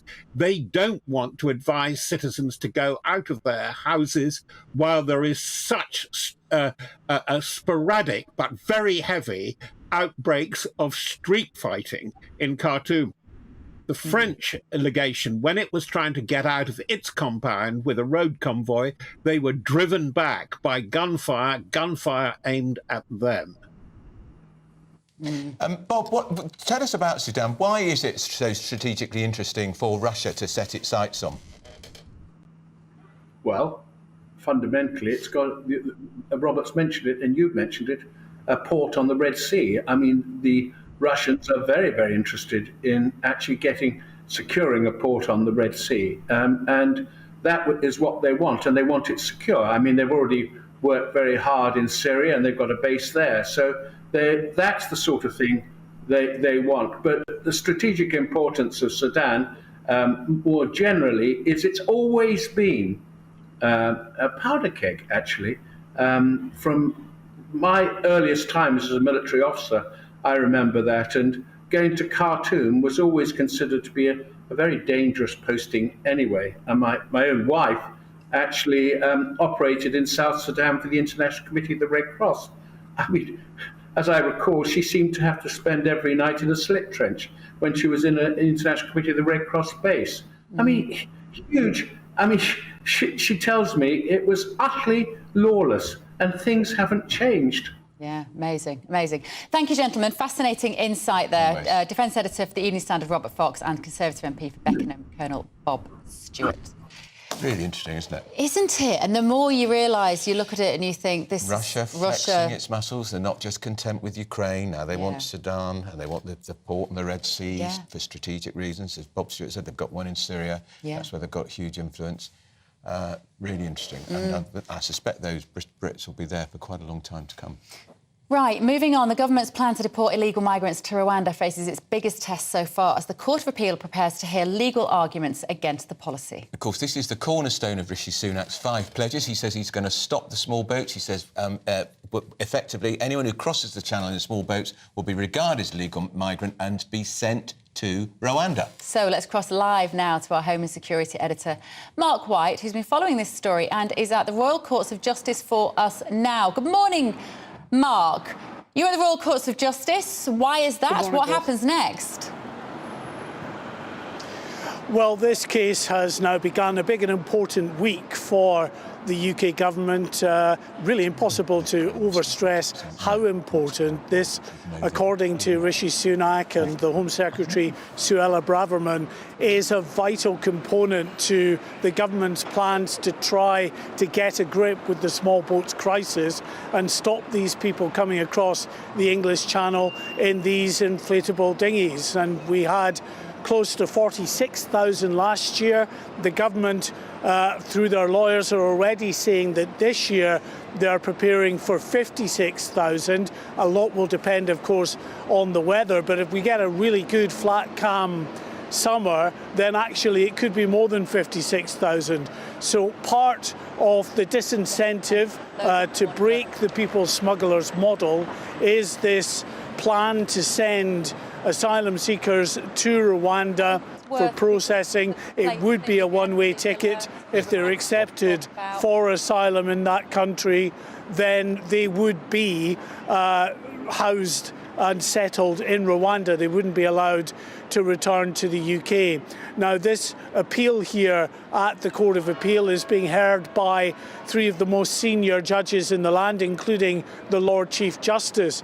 And they're hearing, first of all, from the appellants, from those representing a group of asylum seekers from Iran, Iraq and Syria, as well as some charities who say that actually their human rights would not be respected in Rwanda, that it does not have a good human rights record, and that sending them to Rwanda would be a cruel and inhumane policy if it were adopted by the British government. Mark, keep us posted, won't you, on what happens today? Mark White there down at the Royal Courts. Now, lots of you getting in touch about these warning alerts. You really don't like them, do you? Chris says, I turned my phone and broadband off. I have all alerts switched off anyway, but I didn't want to take any chances. And Brian says, our entire family not only switched off emergency alerts on all our phones, we reviewed SIM cards and turned them off completely. Consequently, no intrusion whatsoever. We will not have our privacy invaded by the government in this way. Stephen has said, in fact, can we play the alert now? I think we've got the footage of it, just to remind you the moment of horror at just about, well, some people got it at 2:59. Some people got it at 3. Here it is. So irritating a noise as well. It is a terrifying sound. Like, if it's designed to frighten you, then it did. I ran a Twitter poll, actually, yesterday. I've just remembered, on my own Twitter feed, and there were about... well, OK, admittedly, it was rather self-selecting, because it's people who follow me and they know I have a really strong opinion on these, so it might be a little self-selecting. But basically, there was a lot of people voted, and most of them, over 90%, said that they'd 88.7%. There was nearly 20,000 people voted. Thank you if you're one of them. Nearly 90% said, no, we do not need this in the UK. That's the point, is it? Exactly. Is there a necessity for it? John in Burnham-on-Sea says this. I was very suspicious of it, so I turned it off. Who knows what access it could give the government to your phone, its content, and even in a way of tracking you? Well, that's what people are worried about. You know, funnily enough, I'm not that worried about that. I'm sure that I don't have that level of suspicion about what they're actually doing, but I do think it's fairly valid. But what I am just worried about is the interaction, I've said this before, it's the relationship between the individual and the government, and the idea that the government's job is to tell me to be careful. One of the ministers was on the TV talking about it, and he said it's the government's job to keep you safe. And I thought, it's not your job to keep me safe, that's my job. Well, they say one of the first duties is to protect the realm, I suppose, as a country. But yeah, it's my job to look after myself. If I cross the road and don't look left and right and I get run over, it's my fault, not the government's. Yeah, you know what? Invest in the military, invest in the police. That'll keep me safe. Not giving me a poxy message on my phone to tell me to be frightened all the time. You can frighten people, you can control them. It's the creep. And you might be happy with it under this government. But if Keir Starmer got in, then how would you feel about that? If he could just tell you, when your phone beeps, you can't leave your house. When your phone beeps, you've got to go and do something. I don't want the government impinging on my life like that. Now, you mentioned the military. Perfect segue to our next item. Now, still to come, should the government do more in helping our military veterans? We're going to be speaking to one armed forces charity that's campaigning for government support. You're with GB News.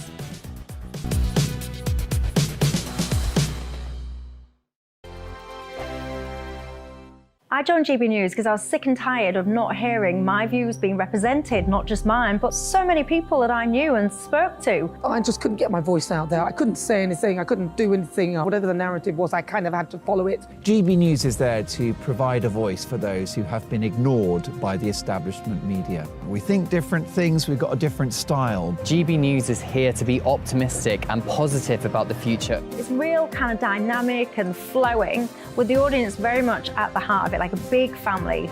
Here at GB News, we talk about the things that matter to you. Hearing the voices from right across our towns and cities, especially our towns. All sides of the argument represented with a heavy dose of opinion. We're on a mission here to make a difference. And the GB News family really is here for you, and whatever time of day you can watch or listen. Britain's watching. Britain's watching.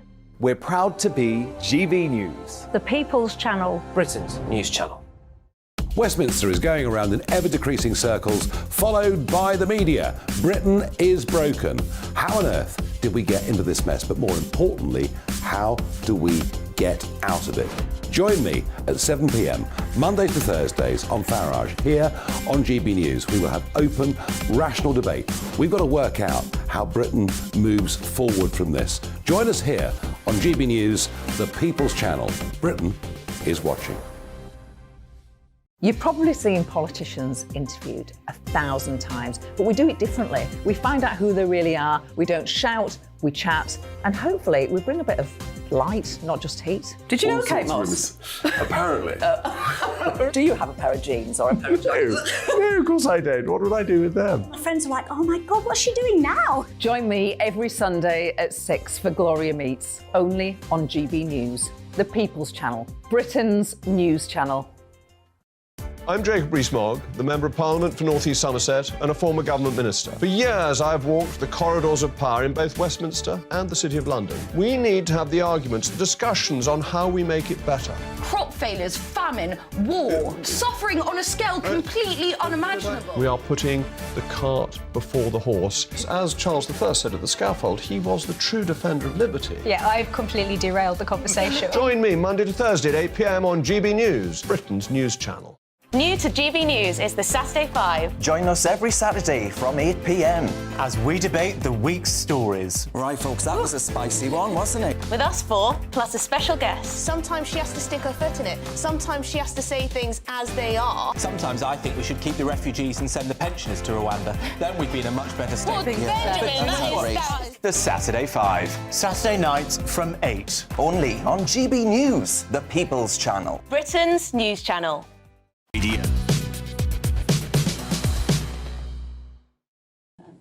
Welcome back. It's 11:21. You're with Andrew Pearce and Bev Turner on GB News. This is To The Point. Now, Help for Heroes, I've got to say it's one of my favourite charities. It's the leading charity for armed forces in the UK, but with the cost of living crisis, ongoing personal battles, more and more veterans are suffering and they need more help. Well, here to discuss the current situation is Head of Clinical and Medical Services for Help for Heroes, Carol Betteridge, OBE. Good morning, Carol. Good morning. Thank you for inviting me. You're very, very welcome. What is the situation for veterans in this country now? Are they being very well looked after? I think they really dropped off the highlight, really, dropped off the headlines, but they're still fighting personal battles. They're fighting a war.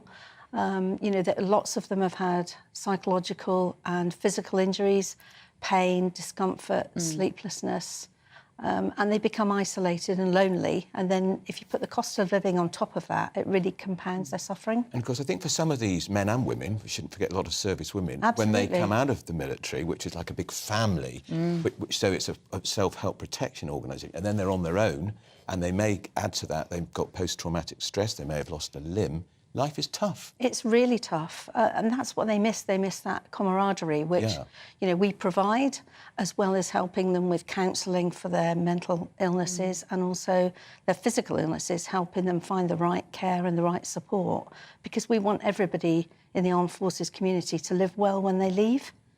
Well, I think sorry, Bev, to say you formed, I think 2007. That's right. And there was a great blaze of publicity when you were launched. Absolutely. But is it hard now to get yourself heard? Yes, it is, because obviously the cost of living crisis and all the other things that are going on in the world. Really, I think the veterans have been forgotten, and their families, of course, which is really important. All I was going to say is, on a day like today, when we're seeing British citizens being rescued from Sudan, it's a reminder of what an important job our forces do around the world. Even when we're not in actual combat war at any particular given time, they're still working hard behind the scenes. Absolutely. You know, I think the armed forces are as busy as they've ever been with the things that are going on.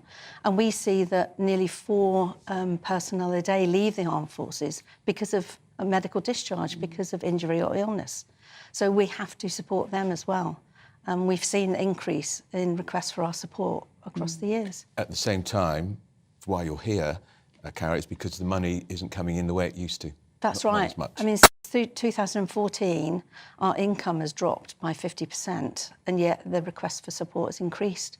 So we really need the general public to understand that the veterans and their families are still fighting that war, and we want to continue to deliver that promise to support them for the rest of their lives. I guess people would say, well, it's not the public's job to look after people who've been serving us, it's the government's job. If there's any way they should be spending our hard-earned taxpayers' money, it should be on looking after our forces. What would you say to that? I mean, that's part of our work. Yeah. So we lobby the government. We have policies that we put to them to ask them for support for mobility, for hearing, for adapting houses, all the things that the veterans need, as well as providing them themselves, and statutory services in the NHS. We want to augment that. We don't want to take that over. So we have to continue to raise the profile of veterans. It's so sad. On a train, for 2 weeks running, I was on a train, and 2 weeks running, a chap was walking through the train. He was clearly in difficulty, and he told us he was a former soldier. He'd served in Afghanistan. I've got no money. I have a problem with drink and substance abuse. Can somebody... And people gave him a lot of money because it was the moment he said he would have been in the military. Yes. It was quite extraordinary, actually. It was quite moving. Yeah. So I think that's why we've done this, to remind people that veterans that were injured in Afghanistan, Iraq and conflicts way before that, Northern Ireland, you know, if they were injured or ill or suffered psychologically, they're still suffering today. So we need to remember them. We need to remind people that they still need that support. We often think, don't we, about veterans. We think Armistice Day, we think the old boys and older ladies at the cenotaph. But actually, there's thousands of soldiers and servicemen and women who suffered all sorts of injuries in Afghanistan, Iraq. I mean, we've supported over 28,000, but there's more out there. There's many more out there. And the other thing that we want to do with this campaign is remind people that if they are suffering, please come forward, please look at our website, please just talk to somebody and ask for support, because we will be there for you with that support. That's got to be the irony, isn't it? You've got the toughest people in the country, and then it's very difficult for those kind of characters often to then admit their vulnerability. Yeah, it's really hard. They're very independent people. They don't want to ask for help. So... And we have people that come 10 or 12 years after they were in a conflict that are now asking for help because they're still suffering, but they're only just got the courage to ask. So we must continue to do that. Often, of course, these mental problems they suffer can cause family breakdown. Exactly, exactly. I mean, it's an ongoing thing. It's that, you know, they'll be taking perhaps medication, they then fall out with their family, and because of that, they might lose a job, and then they're in debt and become homeless. So it's an ongoing issue for them every single day. Carol, it's a continued battle. How bad is it right now for Help for Heroes as a charity? Is it as bad as it's ever been?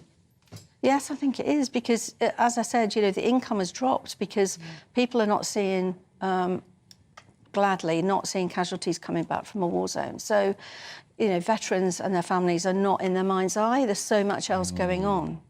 So we need to continue to just remind them through these campaigns that please help us to support. I know it's really difficult for everybody, but please help us, because without your support, we can't help those veterans. How did you get into this camp? What's your background?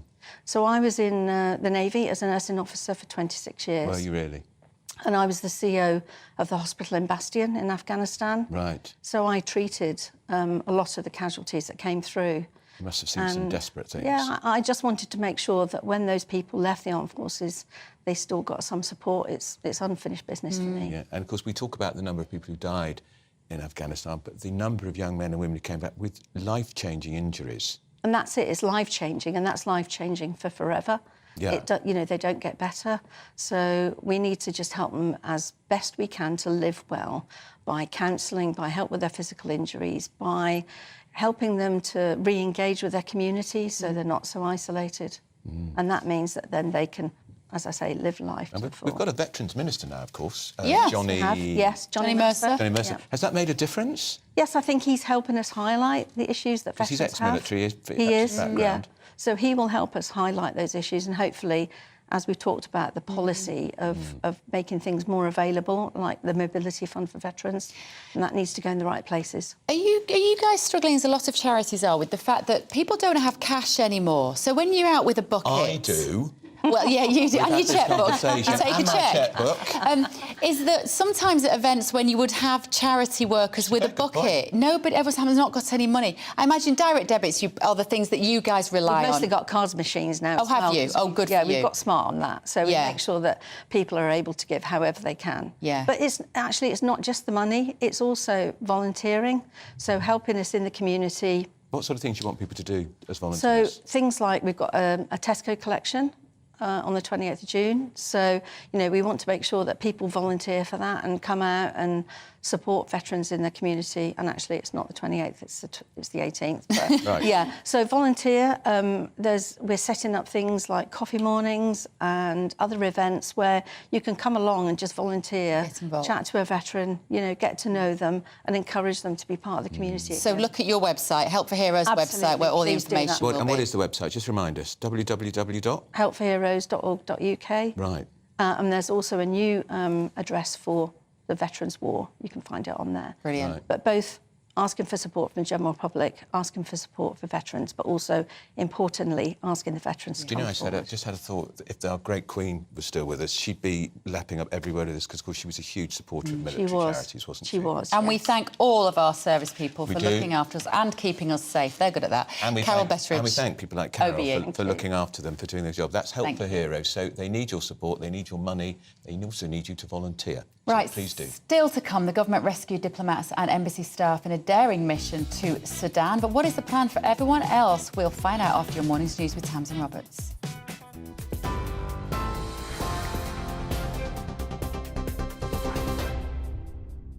Bev, thank you. Good morning. Here are the headlines at 11:30. Diane Abbott has been suspended as a Labour MP pending an investigation after making racist comments. In an article for The Observer, the former Shadow Health Secretary said Jewish, Irish and traveller people experience prejudice but not racism. She's since withdrawn the remarks and apologised. Labour has previously come under fire for anti-Semitic remarks made by former party leader Jeremy Corbyn.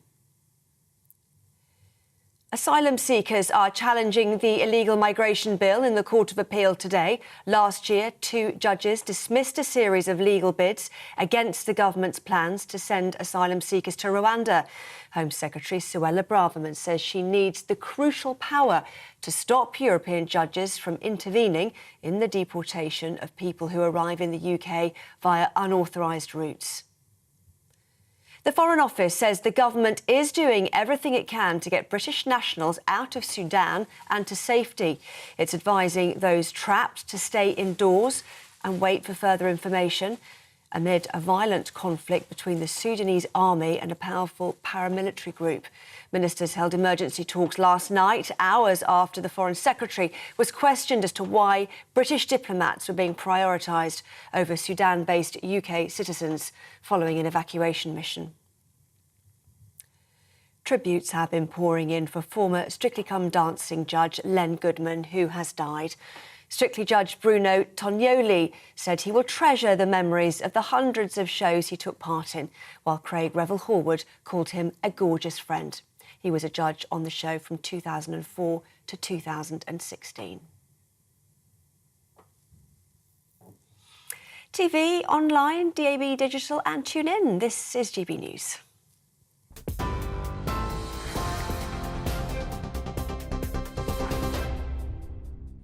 Direct Bullion sponsors the Finance Report on GB News for gold and silver investment.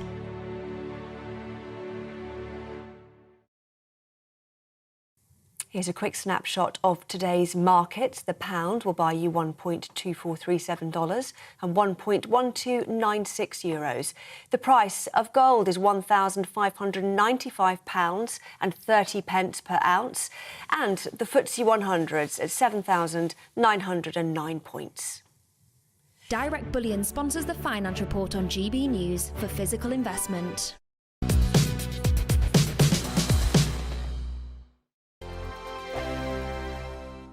Monday to Thursday nights on GB News. At 6, it's Dubes & Co. 7 o'clock, Farage. At 8, join Jacob Rees-Mogg. And at 9, Dan Wootton Tonight, followed by Headliners. On TV, radio and online. This is GB News. First and foremost, I'm a GB News fan, and I was before I was working here. Just love the fact that we're asking the questions that a lot of establishment media won't ask. With a bit of a twist, we not only want to inform you, but we want to keep you entertained. It's worth the drive because you get in and the team's all ready and waiting, they're itching to go, and it's a proper little family. GB News is the People's Channel. It's the audience that makes the programme sing. We're giving our viewers and our listeners a voice. I see the thousands of your letters, tweets, emails, you name it, coming in. Britain is broken. How on earth did we get into this mess? But more importantly, how do we get out of it? The establishment had their chance. Now we're here to represent you. It's time for something different. It's time for GB News. I'm very patriotic. I believe in Britain. Our best days lie ahead. Britain's watching. Britain's watching. Join us here on GB News. The People's Channel. Britain's news channel. Join me, Patrick Christie's, Monday to Friday, 3 till 6. We tackle the day's news agenda like you've never seen before. It's high tempo, high octane, the most controversial topics, and the best guests. You will not be able to take your eyes and ears off it. I'm not afraid to ask the questions that you really want answered. 3 till 6 p.m, Monday to Friday on GB News, the People's Channel, Britain's news channel. GB News has its own late-night paper preview show, Headliners, where comedians take you through the next day's top news stories. You don't have to bother reading the newspaper, we've got it covered for you. Headliners, every night at 11 p.m, and repeated every morning at 5 a.m. We won't send you to sleep like some of the other paper review shows out there. GB News, the People's Channel, Britain's news channel. Join me, Camilla Tominey, on Sunday mornings from 9:30, taking the politicians to task and breaking out of SW1 to see how their decisions are affecting you across the UK. Bursting the Westminster bubble every Sunday morning, only on GB News, the People's Channel. Britain's watching. Hello, I'm Calvin Robinson. Do not miss my Common Sense Crusade, Saturdays at 7 p.m. Join me for some in-depth discussions on faith. Is that not the start of the slippery slope? It's very much so. And the big moral questions of the day. I'm baffled. You've got some nerve. Only on GB News, the People's Channel, Britain's news channel.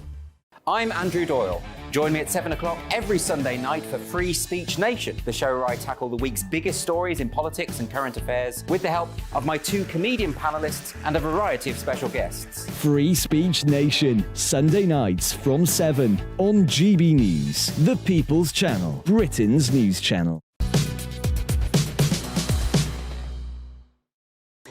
Good morning. It's 11:36. Sarah Vine and Andrew Pearce. Stop chatting, you two. We're colleagues, you see. We're not just colleagues on the mail, but we're also friends too. Sarah Vine is here, and also Bushra Sheikh is with us this morning. We were being much better behaved on this side of the table. Right. What do we want to talk about first? Should we talk about Len Goodman? Oh, I'm so sad. I know. We were just saying. I didn't realise he was ill. He had bone cancer, apparently. Yeah, I didn't know that. So at least he was comfortable. He was one of the.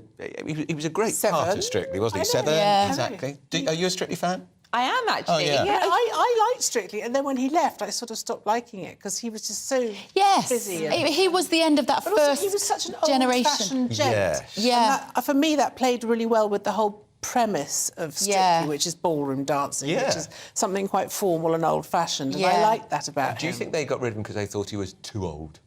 I don't know. Maybe he decided he'd had enough. No, I don't think he did decide that. Did he not? No. I don't know. I did talk to him afterwards, and he said, "Oh well, you know, I've done my time apparently." So that didn't sound like he'd gone of his own accord. No, I thought he was the absolute sort of pivot around the whole thing. Who do you think was the worst contestant in Strictly Come Dancing ever? You can say Beverley Turner's ex-husband, if you like.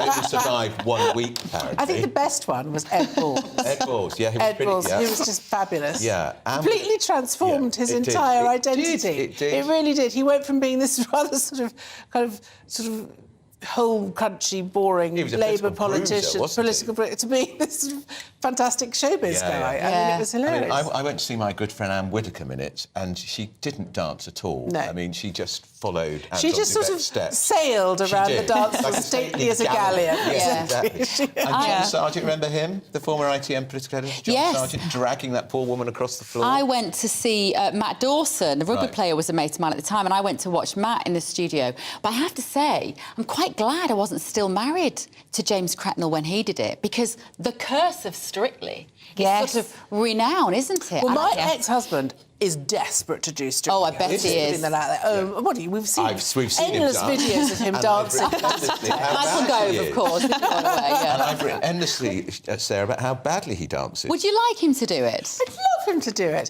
One of his special advisors, I won't say his name, but you who know, used to be a ballroom dancing champion himself. Yeah. So maybe they could get a little bit of help there. Yeah, but Michael would have to improve a lot, because he did dance. But the thing about Michael is that he listens, and he's quite good at learning. If he was given instructions, he would follow them. He and I did dance at a party of yours to ABBA together, and he massacred Dancing Queen. That was the party where you fell in the fireplace. I did fall in the But fireplace. would you go and watch him in the studio, Sarah? If Michael Gove was on it, would you go and watch him in the studio? Well, if he invited me, but he might not invite me.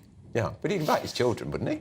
Yes, they would love to go. Of course they would. Would you have liked him to do it if you were still married? I am fascinated about this, having watched my ex-husband. But would you watch him in the studio? Would you want him to do it if you were still married? Rubbing up against some lithe young Russian. Yes, that's fine. I don't mind that sort of thing at all. Bushra? I grew up in Italy. Yes. I mean, it's dancing, and you've got to have that sort of chemistry between your partner. You have to, otherwise you just don't project. I don't think there was much sexual chemistry between Anton Dubek and Anne Widdecombe. No. Actually. I did not detect any whatsoever. Maybe that's the thing that was missing. You know, I got a bit of an insight into Strictly, though, because you know how we always assume that it must be the celebrity that falls in love with the dancer? That's how those relationships work. Apparently it's not. Somebody who knows the show very well, it wasn't my ex-husband, actually, was telling me that generally what happens is the dancers are the ones who seduce the celebrities. That's interesting. I think the problem with Strictly currently, this is my personal opinion, is that the contestants are too good at dancing. The joy of old Strictly, when Len was there, was that they were all completely rubbish. And people like Ed Balls and Anne Widdecombe, they never danced in their lives. So now you get these sort of people who've done a bit of, showbiz stuff, and so they can actually dance. I want to see people who really can't dance on Well, it. John Sargent was really, really bad. Really, really bad. Because then the progress is just so much more satisfying. Or, Sarah, what you're saying is you like to make fun out of people just for, like, tiny bit comedy. It's more entertaining. But also, I love that process where they turn up and they're a bit sort of podgy, and then by the time they finish, they look like sort of Olympic. Athletes. Now, our colleague Amanda Pateau, who's, as you know, one of my great friends, she says she'd like to go on, and I keep saying... She should. But please don't, Amanda, because I love you dearly for watching. You can't dance. You just can't dance at all. But that's the point. She has not 2 left feet, she's got 4. That's the point, isn't it? But we haven't asked Sarah Vine if she would go on Strictly. Would you? No, because I would refuse. No one needs to see my arse in sequins, quite honestly. That'd be great. Would you? I don't know, I haven't really thought about it. I'm a dancer. And, so you'd be too good then, you think? I'd probably be too good, Sarah. You probably wouldn't want to watch me. Bev, would you? Do you know, out of all the reality shows, it probably is the one I would quite fancy doing, because it's one of those... Wouldn't it be amazing to be able to dance that well and to have yourself judged up by the team every weekend? Feel like a goddess. I mean, that would be... You can't get that anywhere else in life, can you? And everybody who does it, it's really fit at the end of it. Yeah, I'd love the exercise. I'd love that. Nobody's asked me, but I'd love to do it. You'd be brilliant on it, Andrew. Yes, you would be very good. See how elegantly Russell would be there at every recording. He'd be humiliated. But, R.I.P. Len Goodman, great man. sad loss and much missed. very, very big character. Now, Bushra, should we take a more serious tone? The Rwanda scheme. UK medical bodies are gravely concerned today about the Rwanda deportation scheme. We've seen Mark White there at the Courts of Justice. What's going on today? So this is actually a letter that was written by about 850 medical individuals who say they are gravely concerned about the mental health and physical harm that could come to the refugees with this policy. When they arrive in Rwanda? When they arrive in Rwanda. So that means that they will see a huge chunk of individuals that are seriously going to need some support on that side. Why would it be worse in Rwanda than it would be in a military base here? I think what they're trying to say is that when you have individuals coming from whatever plight that they're coming from, you know that's obviously something that is questionable again, but then sending them across to a brand new country again, so they've now done two different sort of kind of expectations of where they think they're going to be is going to cause them some mental health issues. They might be right, but then the solution is presumably to provide the support required for post-traumatic disorder, if that's what they're talking about, is the risk once in Rwanda. Yeah, so but that's something that then again that the Prime Minister will have to tackle to make sure that that is available on that side. Because but is it germane to? I mean, is it germane to Rwanda? I mean, would they? I mean, they're very traumatised. What if we went to Ascension Island, for instance, which some people have talked about? What is it about Rwanda that is likely to make them have mental health issues? It's a very nice country. Well, look, this is totally new at the moment, and we know that the country is at the moment split with this policy. We are split down the middle. We've got a bunch of people who think that this is a good idea and a bunch of people who don't think it's a good idea. And this is very new to everyone. We don't even know what that's going to look like just yet, you know, until it starts to develop. And I do genuinely believe that there are going to be a lot more concerns and things that are going to materialise after this. I don't think that this is the end of the story. I actually do not even think that this is a process that is going to work. I just think there's a lot of people who are willing this to fail. I mean, and also there's been a lot of racism around it, to be honest. And you know, all that stuff about putting the Home Secretary in front of the gates of where was it? Auschwitz or whatever, on the internet. There's been a lot of trolling and quite nasty stuff around this. Because she's fighting for this policy in a very passionate way. She genuinely believes it will be a deterrent. And Rishi Sunak knows if Stop the Boats doesn't work, he's going to have a very big issue at the next general election. Yeah, I mean, it doesn't take away from the fact that they have to try and resolve this issue somehow. They really do. And so I think we need to try it and see how it works. 460-odd arrived this weekend. And the weather's getting better now. An education story, Bushra. School tutoring. A third of the nearly £600 million post-lockdown cash has been unspent. Yeah, this. I remember this policy. Yes, this is really interesting because this is a huge chunk of money, and I have children as well, so I know how detrimental the whole of lockdown was to kids in schools and schools closing down. So essentially, this funding was given to say, let's now catch up, because that's what we're going to have to do, is play catch up with the children. But the fact that it's not been spent, it means that there is no tutoring available for all those kids that should be catching up. And is that because they haven't got enough tutors, Sarah? No, I think it's because a lot of the schools are supposed to match the funding and they don't want to do that. But also, I don't really understand. I'm probably being a bit thick here, and I'm sure your listeners will correct me.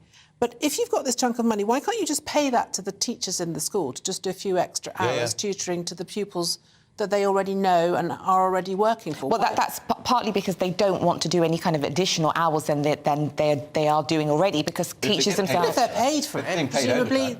OK, so, yeah, technically it could work. But I'm just saying, you know, if you've got a teacher who's happy to stay behind for a couple of hours and help tutor, I mean, you know, you're already going to take out a lot of... Because, you know, they know the pupils, they know where the gaps are in their knowledge. It's much easier for them to do it in-house. I'd much rather give it to the teachers. And what's more important here is that we've got a huge chunk of children that are playing catch-up.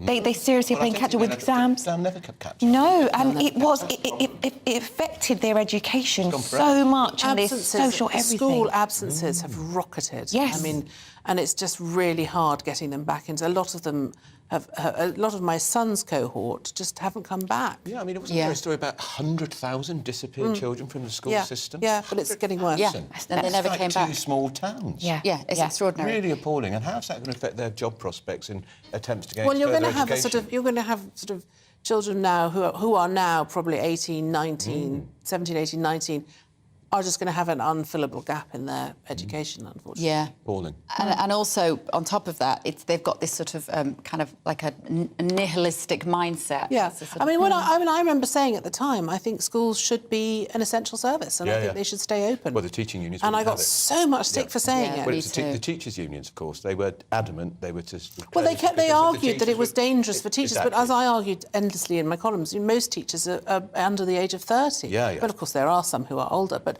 generally speaking, they tend to be quite a young. Robust workforce. Should we just touch upon the fact that one of the country's most eligible bachelor, the most eligible bachelor, Sarah, has been snapped up? Are you disappointed, Sarah?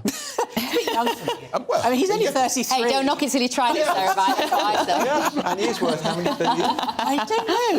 Is it something like 18 billion, or have I remembered that wrong? Where is he? The Duke of where? The Duke of Westminster. This is the Duke of Westminster. He basically owns everywhere. London, Mayfair, basically. He's 32. He owns 10 billion. Could you cope? No, I could. Be awful, wouldn't it? No, it'd be wonderful.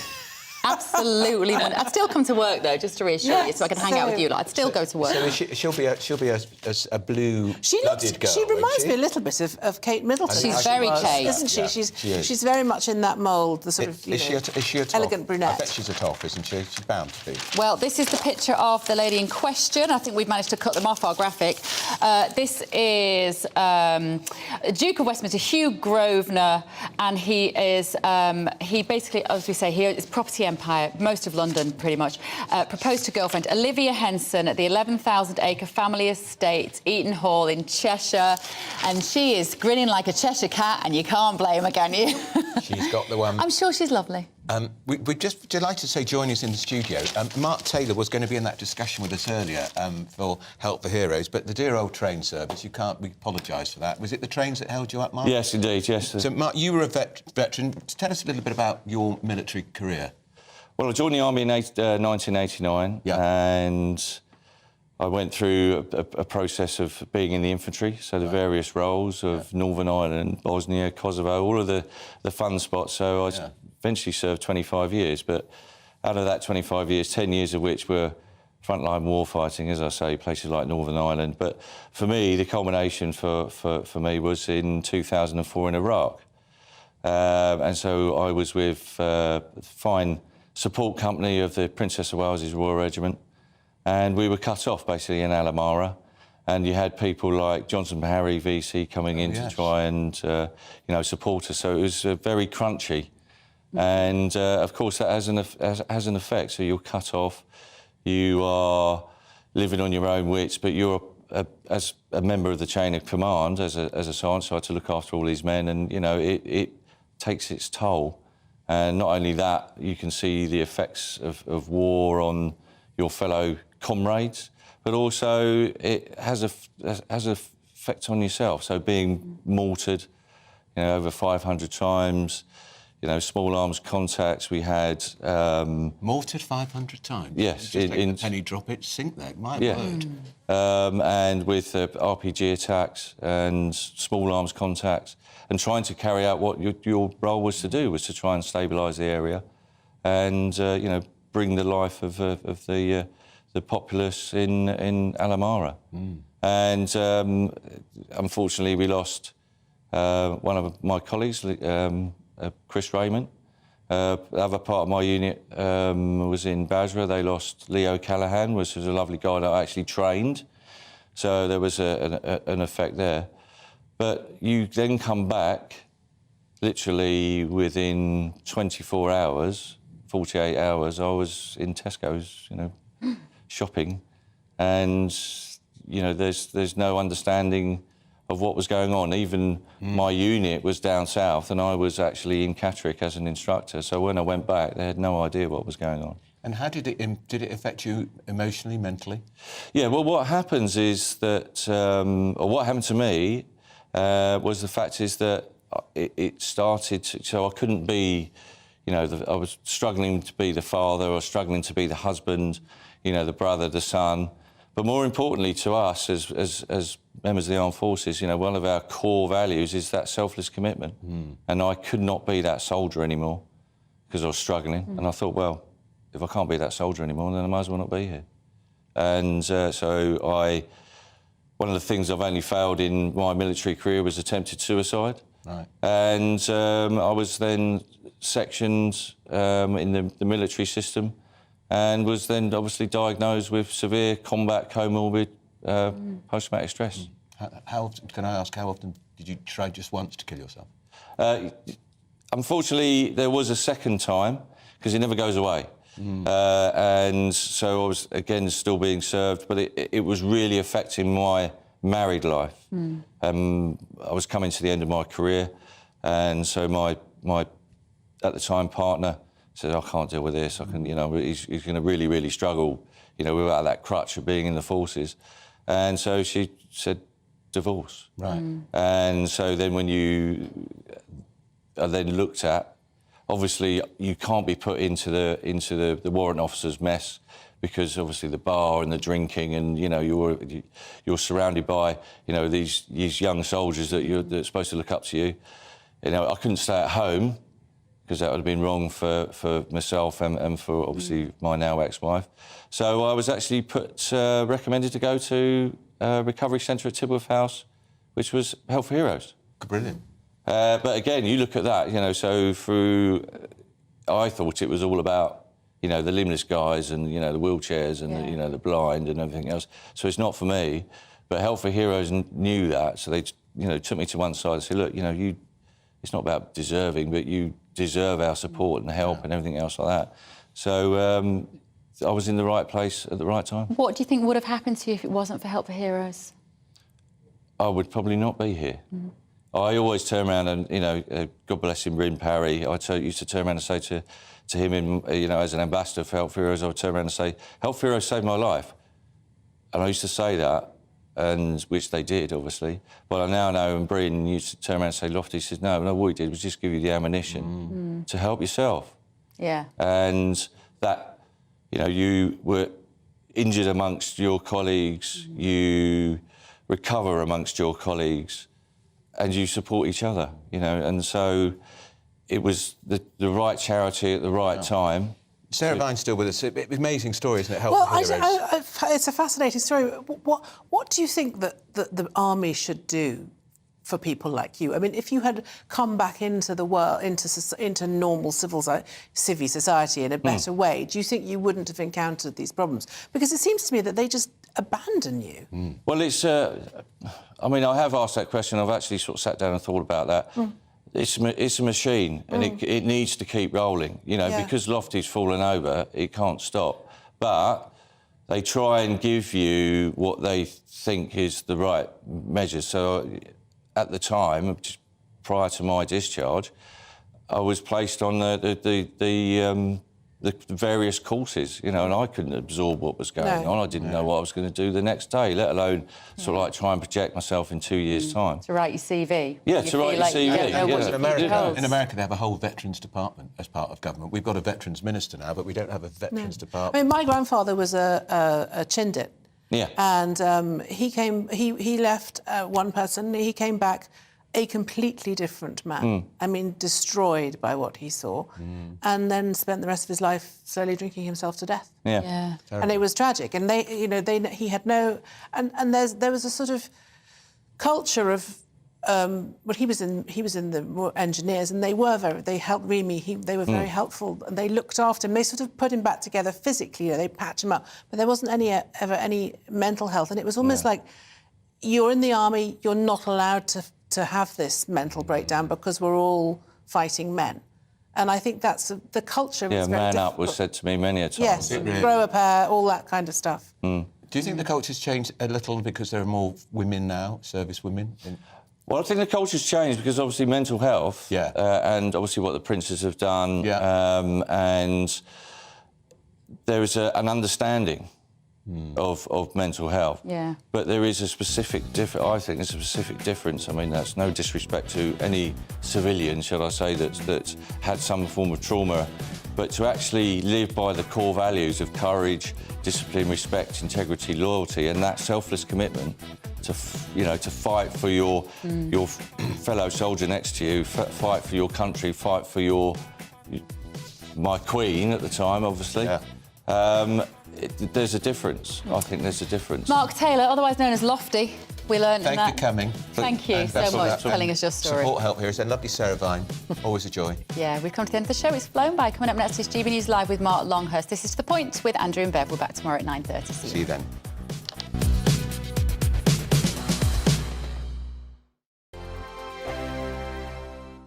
It's all about family, being in people's living rooms, all the interaction and getting to know who our viewers and listeners are. When I was young, my dad used to say, no, stop arguing. I wanted an outlet that would enable me to give my opinion.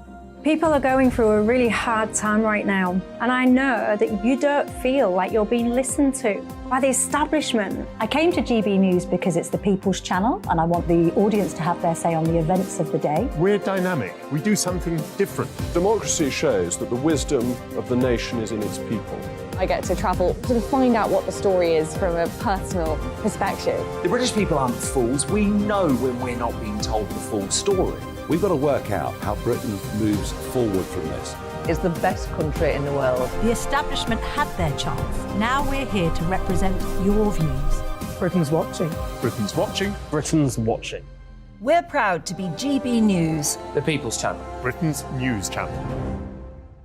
So Jubes and Co, we tackle the issues of the day with real robust debate, both sides of the fence, battling it out with me in the middle with my forthright opinions and views. And often really interesting things happen because you start with a position and then by the end of the debate you find actually, well, I might not have thought about that one. What we need in this country is 2 new political parties. You should maybe think about doing a 2024 calendar. I'm Michelle Dewberry and I'm keeping you company right through until 7 o'clock this evening. GB News, the People's Channel, Britain's watching.